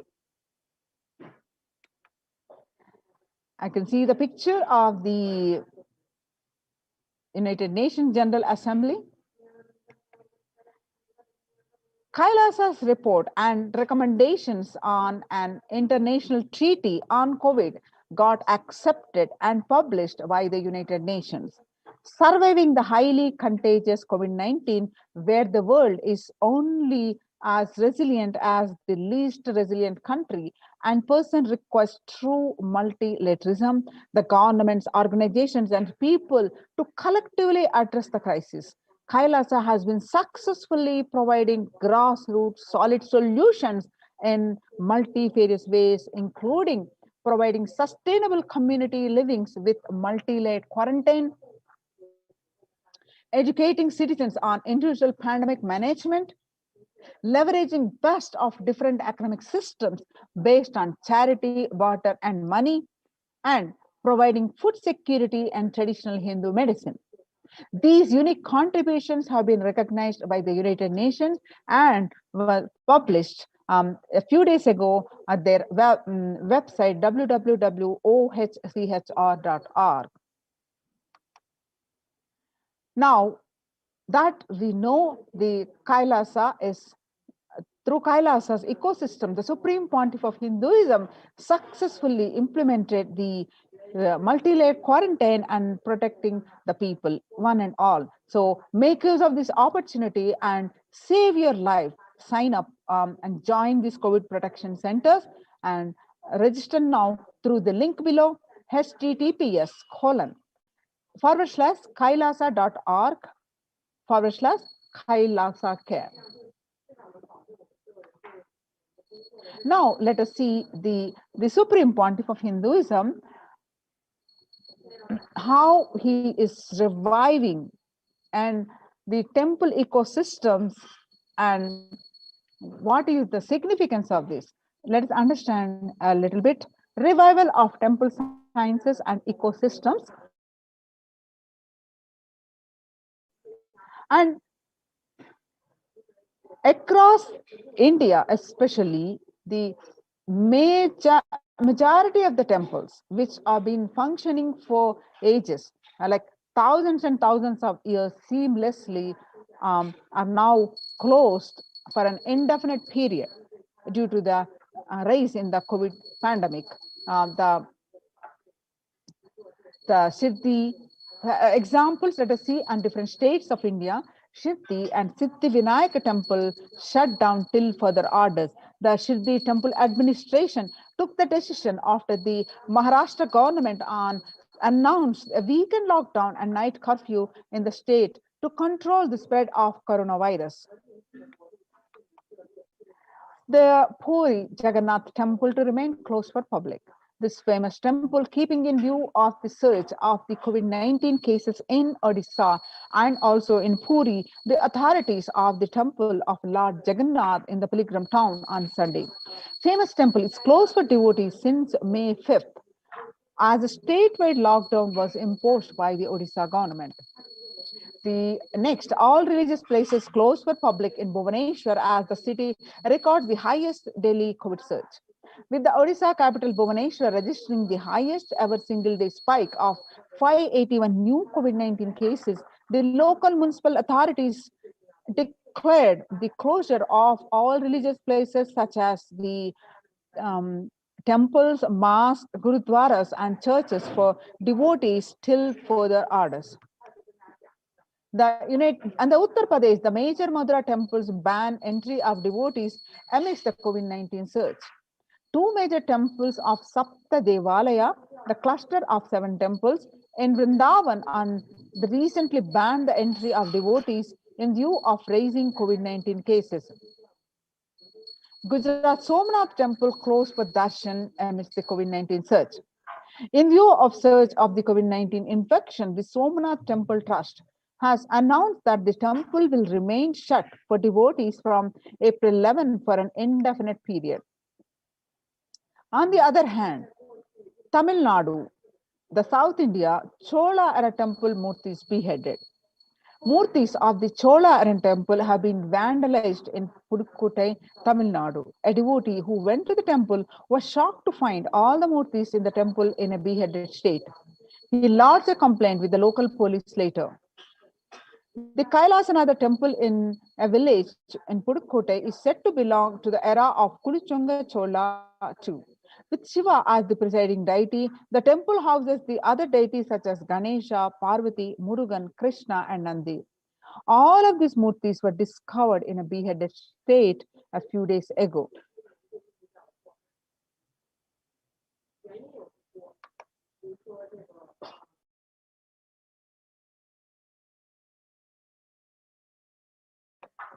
Now, let us see how the Supreme Pontiff of Hinduism contribution towards the addressing this pandemic by reviving, implementing successfully the Kailasa's de facto spiritual embassies. Now let us understand across the world, now in the times when COVID-19 is rampant and the ancient temples are in lockdown because of the risk of the widespread corona disease, we have seen some of these examples across the states of India. The famous temples are shut down. The devotees of these temples were visiting and having darshans of their gods and goddesses for thousands of years. Yet, all these ancient sacred sentiments have come to a harming halt after the lockdowns have taken place. The religious fervor of the devotees is being lost due to the pandemic. The Supreme Pontiff of Hinduism is reviving the Kailasa ecosystem and bringing all these ancient traditions to the online platforms on Kailasa TV, YouTube, and Facebook.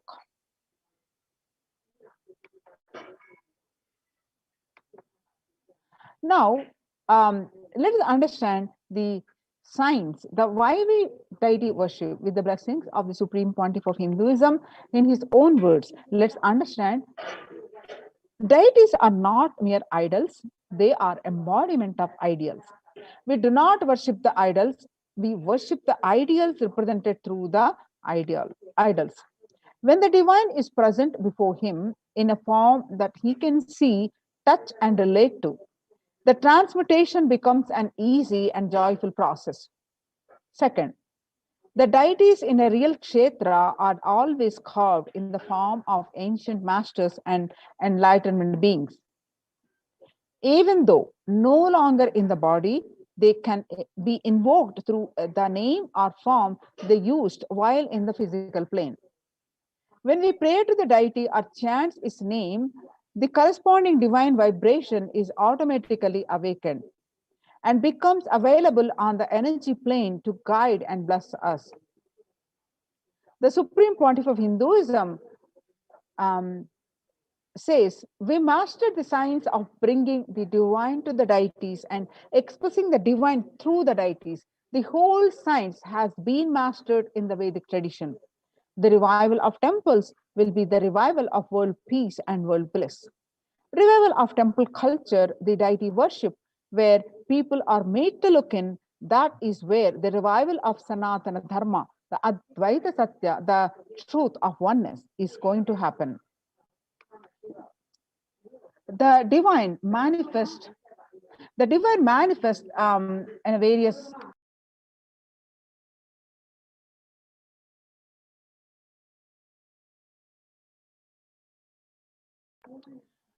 in various auspicious qualities to save a devotee or to save the world from a destruction. For example, Shiva saved Markandeya from death. Markandeya was born in such that with the parents' intense penance, when Paramashiva appeared to have a son of no good quality, but he can live 100 years, and with a highly spiritual being, but lives only 16 years. The Markandeya's parent chose a boy who lives the 16 years. But they were devastated as the Markandeya approaching age 16.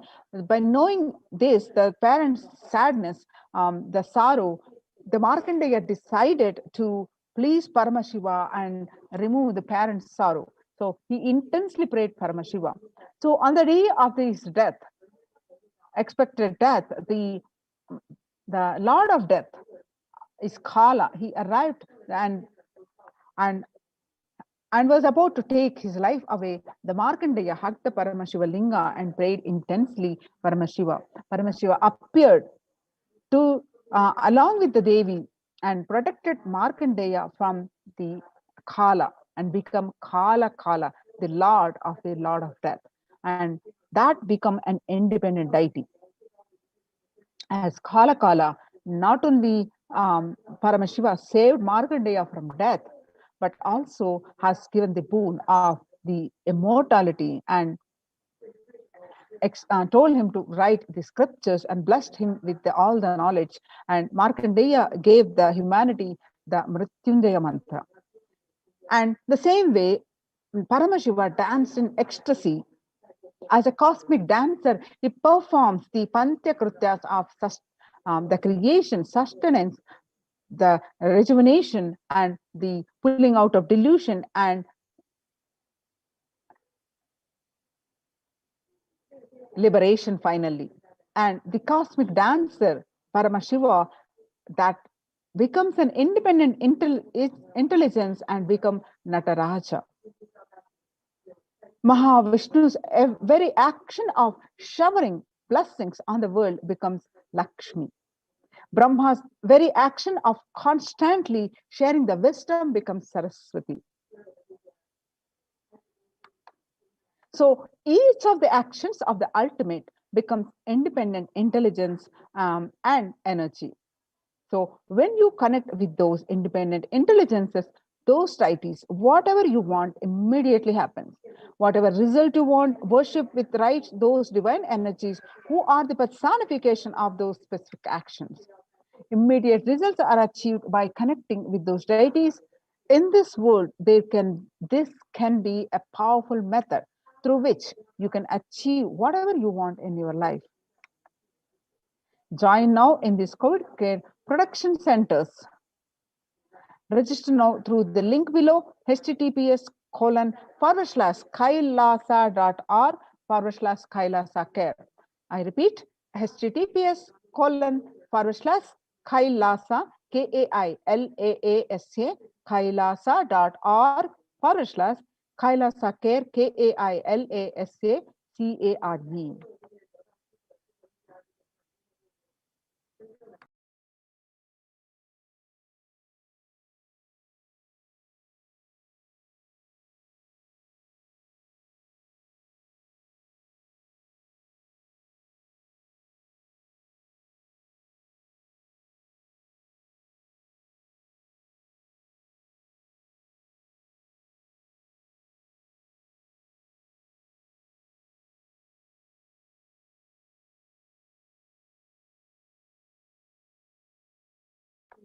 Now we'll see how these Kailasa's multi-layered quarantine opportunity for India during the COVID-19 as a practical solution resulting in health, joy, and bliss. How the Kailasa de facto spiritual embassies, the level of the micromanagement, the level of details are implemented in these quarantine centers, in these de facto spiritual embassies by the blessings of the Supreme Pontiff of Hinduism.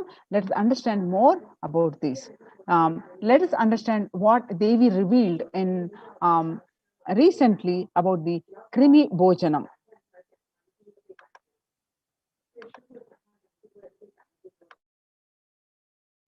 நீ சொல்லும் நபர்கள் போடும் சண்டை சச்சரவெல்லாம் எரியும் பெருநெருப்பில் இருக்கும் இரண்டு எலிகள் போடும் சண்டை போன்றது.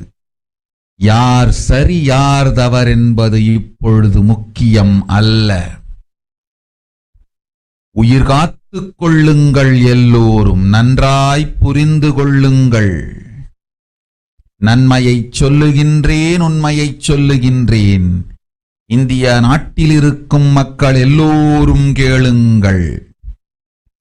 கருட புராணத்தில் வியாசன் சொன்ன கிருமி போஜனம் என்னும் நரகம் திறந்து நேரடியாய் இந்தியா மீது இடிபோல் விழுகின்றது.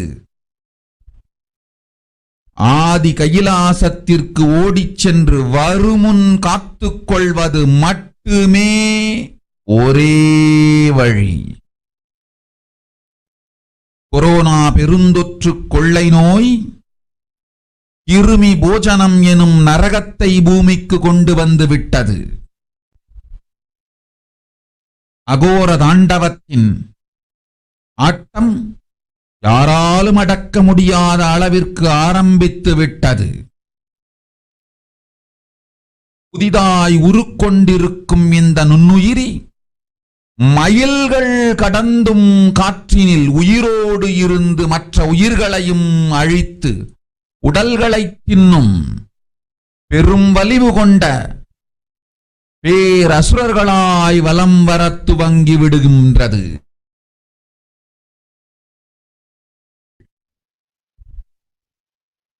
வருமுன் காத்துக் கொள்ளுங்கள், அது ஒன்றே வழி. அதற்காகவே ஆதி கைலாசத்தை திறந்து வைத்திருக்கின்றேன். உயிர் காத்துக் கொள்ள வேண்டி விரும்பும் எல்லோரும் ஓடுங்கள் ஆதி கைலாசத்திற்கு. இந்தியாவில்தான் இந்த நரகம் திறந்து உலகெங்கும் பரவப் போகின்றது. கிருமி போஜன நரகம் பூமிக்கு வந்துவிட்டது. மனிதர்கள் செய்த மகா கொடுமைகளினால். அன்னை முன்னின்று என் அடியவரை காப்பேன் சொல்வதை கேட்டு உயிர் காத்துக் கொள்ள விரும்புவோர் வருமுன் காப்பது ஒன்றே வழி என்று தெரிந்து செல்லுங்கள் ஆதி கையிலைக்கு. ஓம் நீ.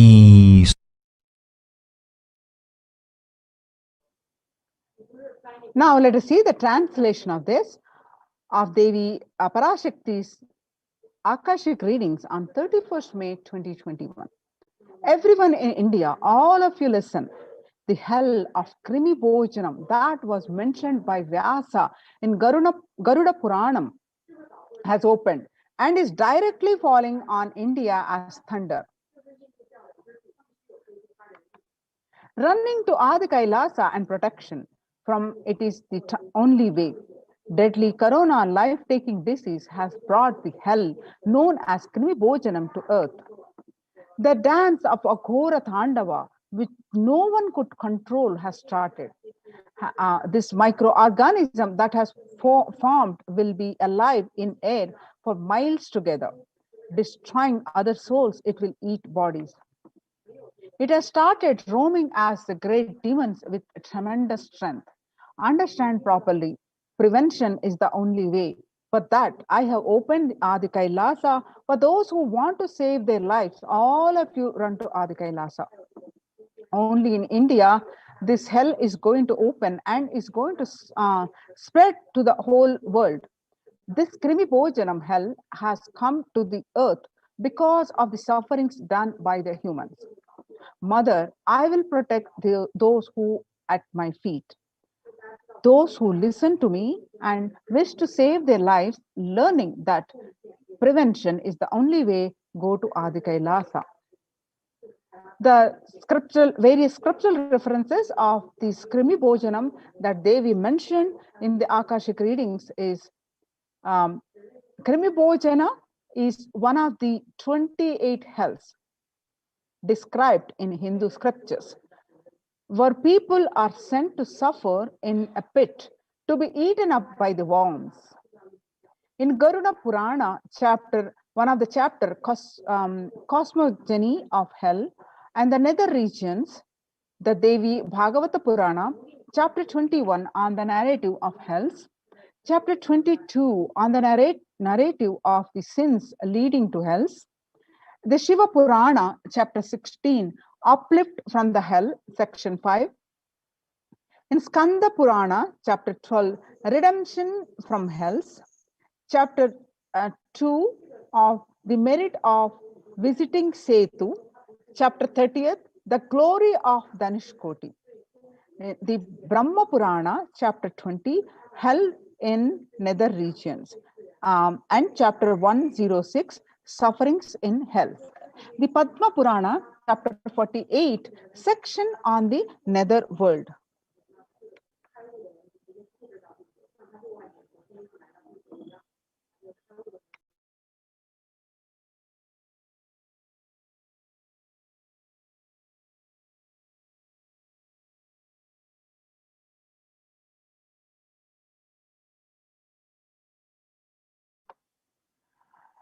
Now, if we some of the statistics around the world, the deaths in millions, 3 million, and the confirmed cases are in close to 140 million, and the daily death rates are about 12,744, and the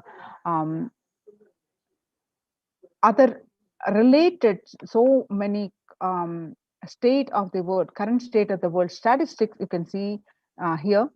A quiet revolution has permeated global health crisis. Authorities have come to accept what many researchers have urged for over a year. The coronavirus can spread through the air. The new acceptance by the World Health Organization and the US Centers for Disease Control and Prevention comes with concrete implications. Scientists are calling for ventilation systems to be overhauled, like public water supplies were in the 1800s after fetid pipes were found to harbor cholera. Cleaner indoor air won't just fight the pandemic. It will minimize the risk of catching flu and other respiratory infections that cost the US more than 50 billion a year. Researchers said in a study in the journal Science on the recently, avoiding these germs and their associated sickness and productivity losses will therefore offset the cost of upgrading ventilation and filtration in buildings. The SARS CoV2 virus can travel on very small particles that disperse quickly outdoors, but can build up inside. The indoors, these particles can affect people who stay more than 6 feet away. And the hotspots of mass Americans have adopted may provide some COVID protection, but they do not render an unsafe situation safe. Though scientists have been discussing airborne transmission for months, it was only last week that the World Health Organization and the CDE made this official. With the vaccine rollout still in its early days across the world, these officials should follow up these belated admission with guidance that unvaccinated people can use to minimize their risk. Now, the Mint published that the world's most infectious disease now airborne. In a letter, what have scientists told a World Health Organization?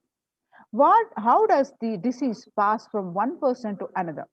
The story so far, recently on June 6th, 239 scientists from 32 countries put their signatures on an open letter that said COVID-19 is also transmitted via aerosols. Title, it is time to address airborne transmission of COVID-19, and addressed to the World Health Organization. They said there was enough evidence to show that viruses are released during exhalation, talking, and coughing as microdroplets small enough to remain aloft and pose a risk of exposure at distances beyond 1 to 2 meters from someone who is infected over 3 feet to 6 feet, recommended for physical distancing between people to avoid transmission. The various statistics that you see across states of India.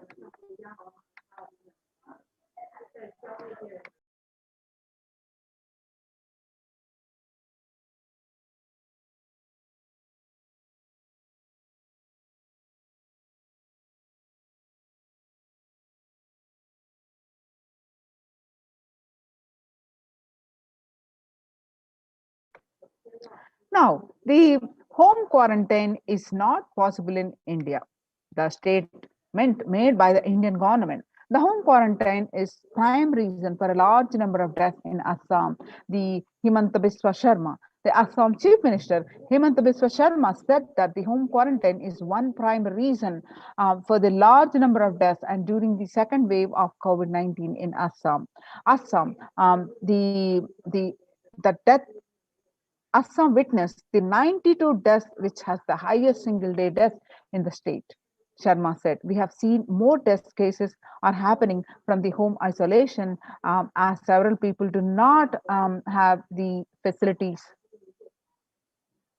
to protect themselves from corona. The Maharashtra government recently announced the decision to stop home quarantine in 18 districts, which show a higher COVID positivity rate than the state's average. The state's public health minister Rajesh Tope said that the decision was taken to ensure better healthcare facilities to patients in districts which are showing higher positivity rate. About 41% of the houses have just a single room, which is shared by about 5%. About 41% household in India have just one room or don't have an exclusive living room, and about 5 people share such accommodations. About 32% of the household have 2 rooms, and adding to the O's is the fact that only 47% of the household have access to water within the premises, and 42% don't have a bathing facility within the premises. In order to utilize the India's healthcare infrastructure optimally to manage the expanding fallout of coronavirus, the central government on 27th April signaled a change in approach from mandating that every person who tests positive for the virus to be moved to isolation beds in dedicated hospitals or units. The government allowed home quarantine for those with mild symptoms. The key additional condition was that their house should allow for self-quarantine. That in India, it's easier than that.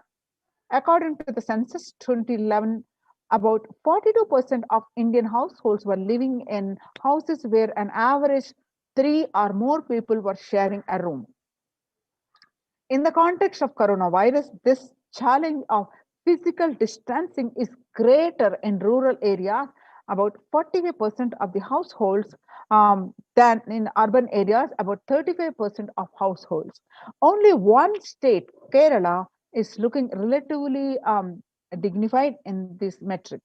And the all districts reporting at least 250 cases have anywhere between 34 and to 54 households, averaging 3 or more to a room. So, COVID-19 crisis, where is the space for home quarantine in cities? New Delhi, the health ministry last week said most cases of coronavirus had been asymptomatic or mildly symptomatic and had advised home isolation for such people. It is also said that 65% cases across the country were reported from the metros and big cities. However, census data suggests and experts also agree that the following ministry's guidelines on home quarantine is near impossible, particularly in urban households. The guidelines on the home quarantine say the person showing COVID-19 symptoms has to remain isolated in a well ventilated room, preferably with an attached toilet. If another family member needs to stay in the same room, it is advisable to maintain a distance of at least 1 meter between the two, it's stated. Now, when the first world countries closed their borders during a massive global emergency, Kailasa has opened its door to all without exception. And these efforts have been recognized and highly appreciated by the United Nations. The Supreme Pontiff of Hinduism reveals at least 6 months back, I became aware that the multi-layer quarantine is needed to protect people. If you are in India, if you want to protect your immediate family or extended family, anyone who will listen to you, get them immediately into our campuses. The various COVID protection care centers open across India are Adi Kailasa in Bidadi, Bangalore, Salem Adinam in Tamil Nadu, Tirunamalai Adinam in Tamil Nadu, Rajapalam Adinam in Tamil Nadu, Puduvai Adinam in Tamil Nadu, Pattanam Adinam in Tamil Nadu, Srirangapadi Adinam in Tamil Nadu, Tripuram Adinam in Hyderabad, Madurai Adinam in Tamil Nadu, Avattipalam Erode, Tamil Nadu, Huzur Adinam in Tamil Nadu, Baroda Adinam in Gujarat. Kailasa rushes to help as India finds itself on the verge of COVID-19 third wave. Multiple free COVID care centers opened across India. The various social services offered during the pandemic in Nithyananda ashrams across India. The spiritual services offered during the pandemic in Nithyananda ashrams across the India and cosmic revelations on global pandemic.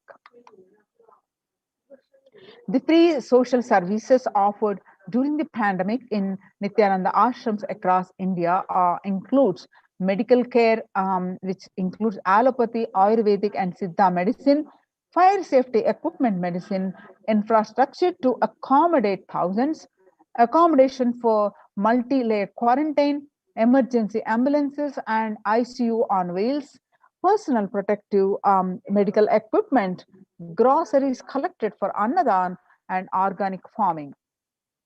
Join now in these Kailasa's COVID care protection centers. Register now through the link below, https://kailasa.org/Kailasa care. Now, let us see some of the glimpses from Kailasa's Department of Health on COVID protection for Adi Kailasa Sarvajnapeetham.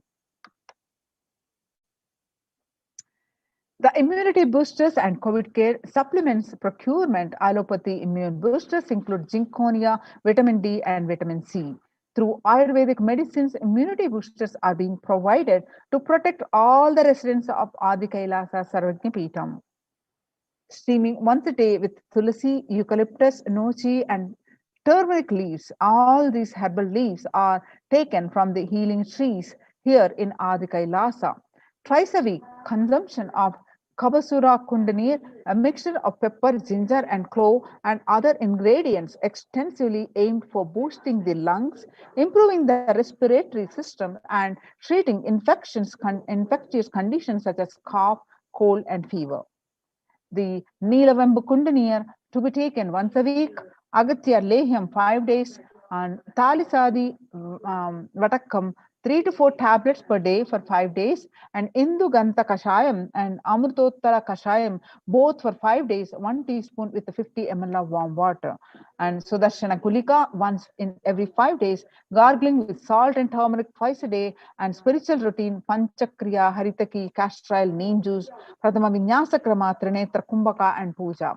The basic sanitation and safety practices, which includes the disposal of soil pads, infected material, and the non-biodegradables done through incineration. The RO water systems for drinking water, cleansing and sanitization of overhead tanks, regular reweeding, maintenance and repair of electrical circuits, communication facilities for safety of the residents, compost pit filling with biodegradables. Immediately, the diagnosis and COVID care quarantine methodology includes the immediately upon arrival to the campus, occupants will be quarantined for 15 days. Swab test of RT-PCR test done on day 5th of quarantine. All hold handlers to be wearing a mask and gloves and keeping distance. Disposal of waste food to be done with gloves and mask. Disposal of gloves and mask by the incineration, and in case of an emergency, protective kits ready to hand to take a COVID positive patient to the hospital. Washing hands as often as thoroughly with soap and water or with alcohol-based hand sanitizer. Avoid sharing any items, example dishes, drinking glasses, cups, eating utensils, towels, bedding, and other items with other residents in the Adhinam. The mask protection, wear a mask at all times when and if exposed to vendors or outside people. Double layer cotton mask should be changed every day up to 24 hours and can be reused after washing with detergent and sun dried. If it gets wet by saliva, secretions, or sweat, change it and wear a dry mask. The wet mask can be stored in a sealed plastic cover and washed with the detergent and reused later. You can see the picture here. The face shield will be provided as an extra protective wear for the people at the gate, interacting with the vendors and outsiders. Use of hand sanitizer, hand washing, regular steaming, taking of preventive kashayams. The kashayam is an herbal drink. Turmeric salt water gargling and bathing with washing clothes with history of any exposure. If symptoms appear,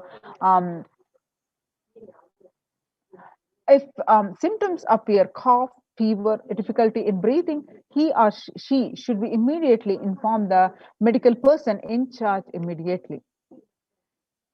First line of quarantine. This is the quarantine rules. People in the first line who are in contact with the vendors, area of stay confined to the outermost area where the communication with the outside is happening with the vendors, etc. Stay in a well-ventilated single room, preferably with an attached separate toilet.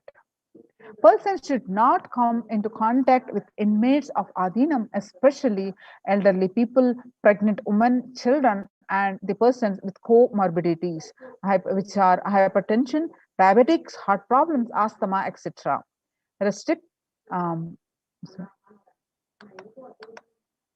Restricts his or her movement within the area room, the first line of quarantine.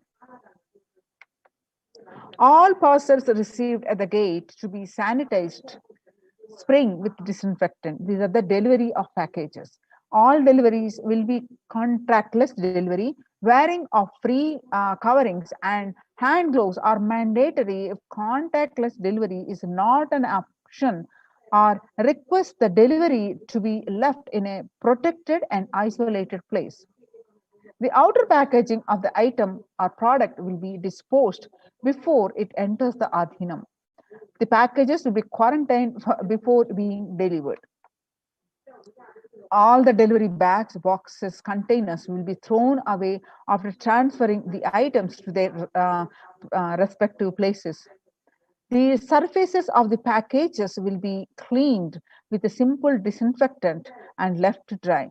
All hands handling the packaging will be thoroughly washed with soap and water and or antibacterial solution frequently. All mail and packaged products, non-perishable, will be left outside for 24 hours before using them. Disinfectation, sodium hypochlorite, bleach and chloride will be used with 1 tablespoon of bleaching powder in 3 cups. Alcohol at 70 to 90% will also be used for surface disinfection. Clothes to be washed separately with the detergent and dried. Sharing of items is strictly prohibited. This prevents the spread of the virus. The warning signs: fever continues for more than 5 days. Fever returns in the second week after having been for a day or two. Fever more than 101 Fahrenheit after day 4.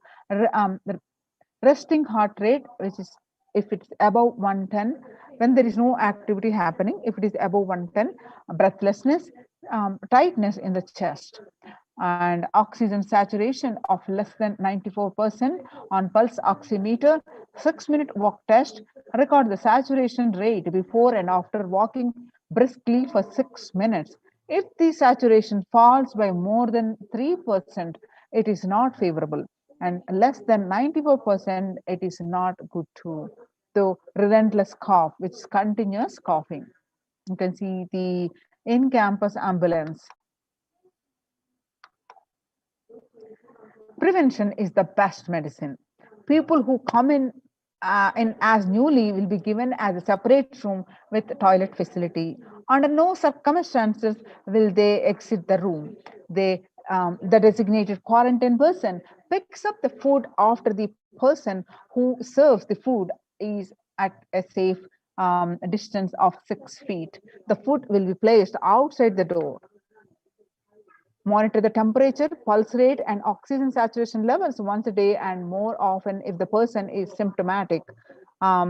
Take paracetamol and ensure good hydration, have a nutritious diet, and stream inhalation twice a daily, and salt and turmeric water, hot water gargling twice a day. Ayurvedic and Siddha medication will be given as per the instructions, and doctor will be contacted if there is a worsening of symptoms for specific management, which could be further consultation, investigations, and treatment. Residents will be asked to continue taking medications if they are on any blood pressure, sugar, or heart elements. Doctors will be consulted if comorbid conditions pose a higher risk. Residents on medication will be asked to bring 2 months of supply till the Adinam is able to organize the medications for them. Residents will be asked to take a long deep breath, pranayama, lie in prone position on the tummy as much as possible so the lungs expand well. If there is no symptoms, the person will come out of quarantine after a total of 15 days. The test will not be repeated if clinically well. If there are symptoms, the person will need to be retested and need medical opinion and necessary investigations and treatment. The common symptoms, as all you know, the fever, sore throat, fatigue, cough, body aches, headaches, loose stools, vomiting, loss of sense of smell, loss of sense of taste, exhaustion, giddiness, fainting. Previous mentioned symptoms will be provided with immediate evaluation and hospital care. Early detection of these warning signs and identifying the timeline is very crucial for better outcome. These will be monitored very closely and is the most important thing that needs to be done. Identifying the day 1 of the symptoms is very crucial in the management of the monitoring the treatment protocols. And we're just going over the various measures, the micromanaging, the extremely implemented to the core, every aspect of any possibility of the spread of this virus or any contraction suspect, anything, everything is absolutely taken care with the help of the medical team and all the supporting team here in the Adi Kailasa. So, and successfully implemented, and now it is recognized by the United Nations of this highly and highly appreciated all these efforts by the Supreme Pontiff of Hinduism, along with in this Kailasa's de facto spiritual centers. You can see various rules, regulations, quarantine, and what to do in case of emergencies, all the equipment which are taken care, everything to the micromanaged every step of this protection. So by the blessings of the Supreme Pontiff of Hinduism. So make use of this opportunity, protect yourself from Corona. So join COVID care protection centers, register now through the link below, https://kailasa.org/Kailasa.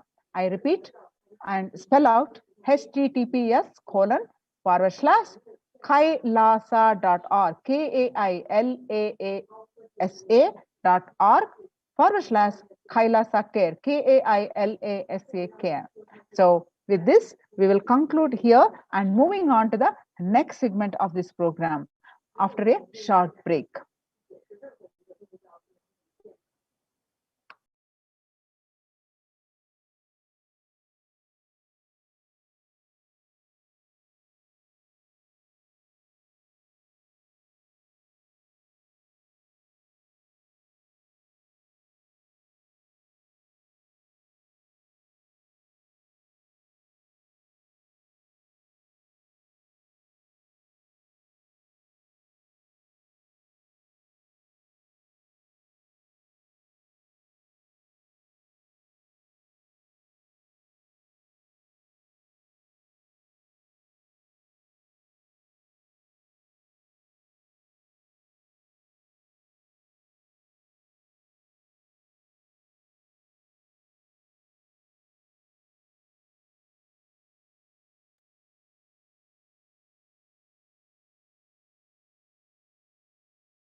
Ma lights ma.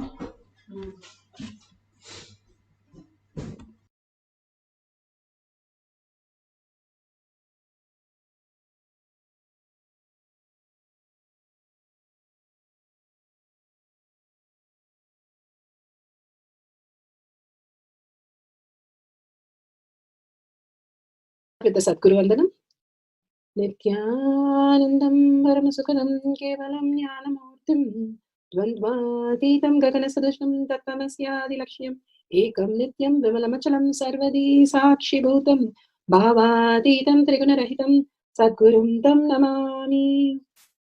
Let's go through the disclaimers. Security measures. No photography, video, audio recording.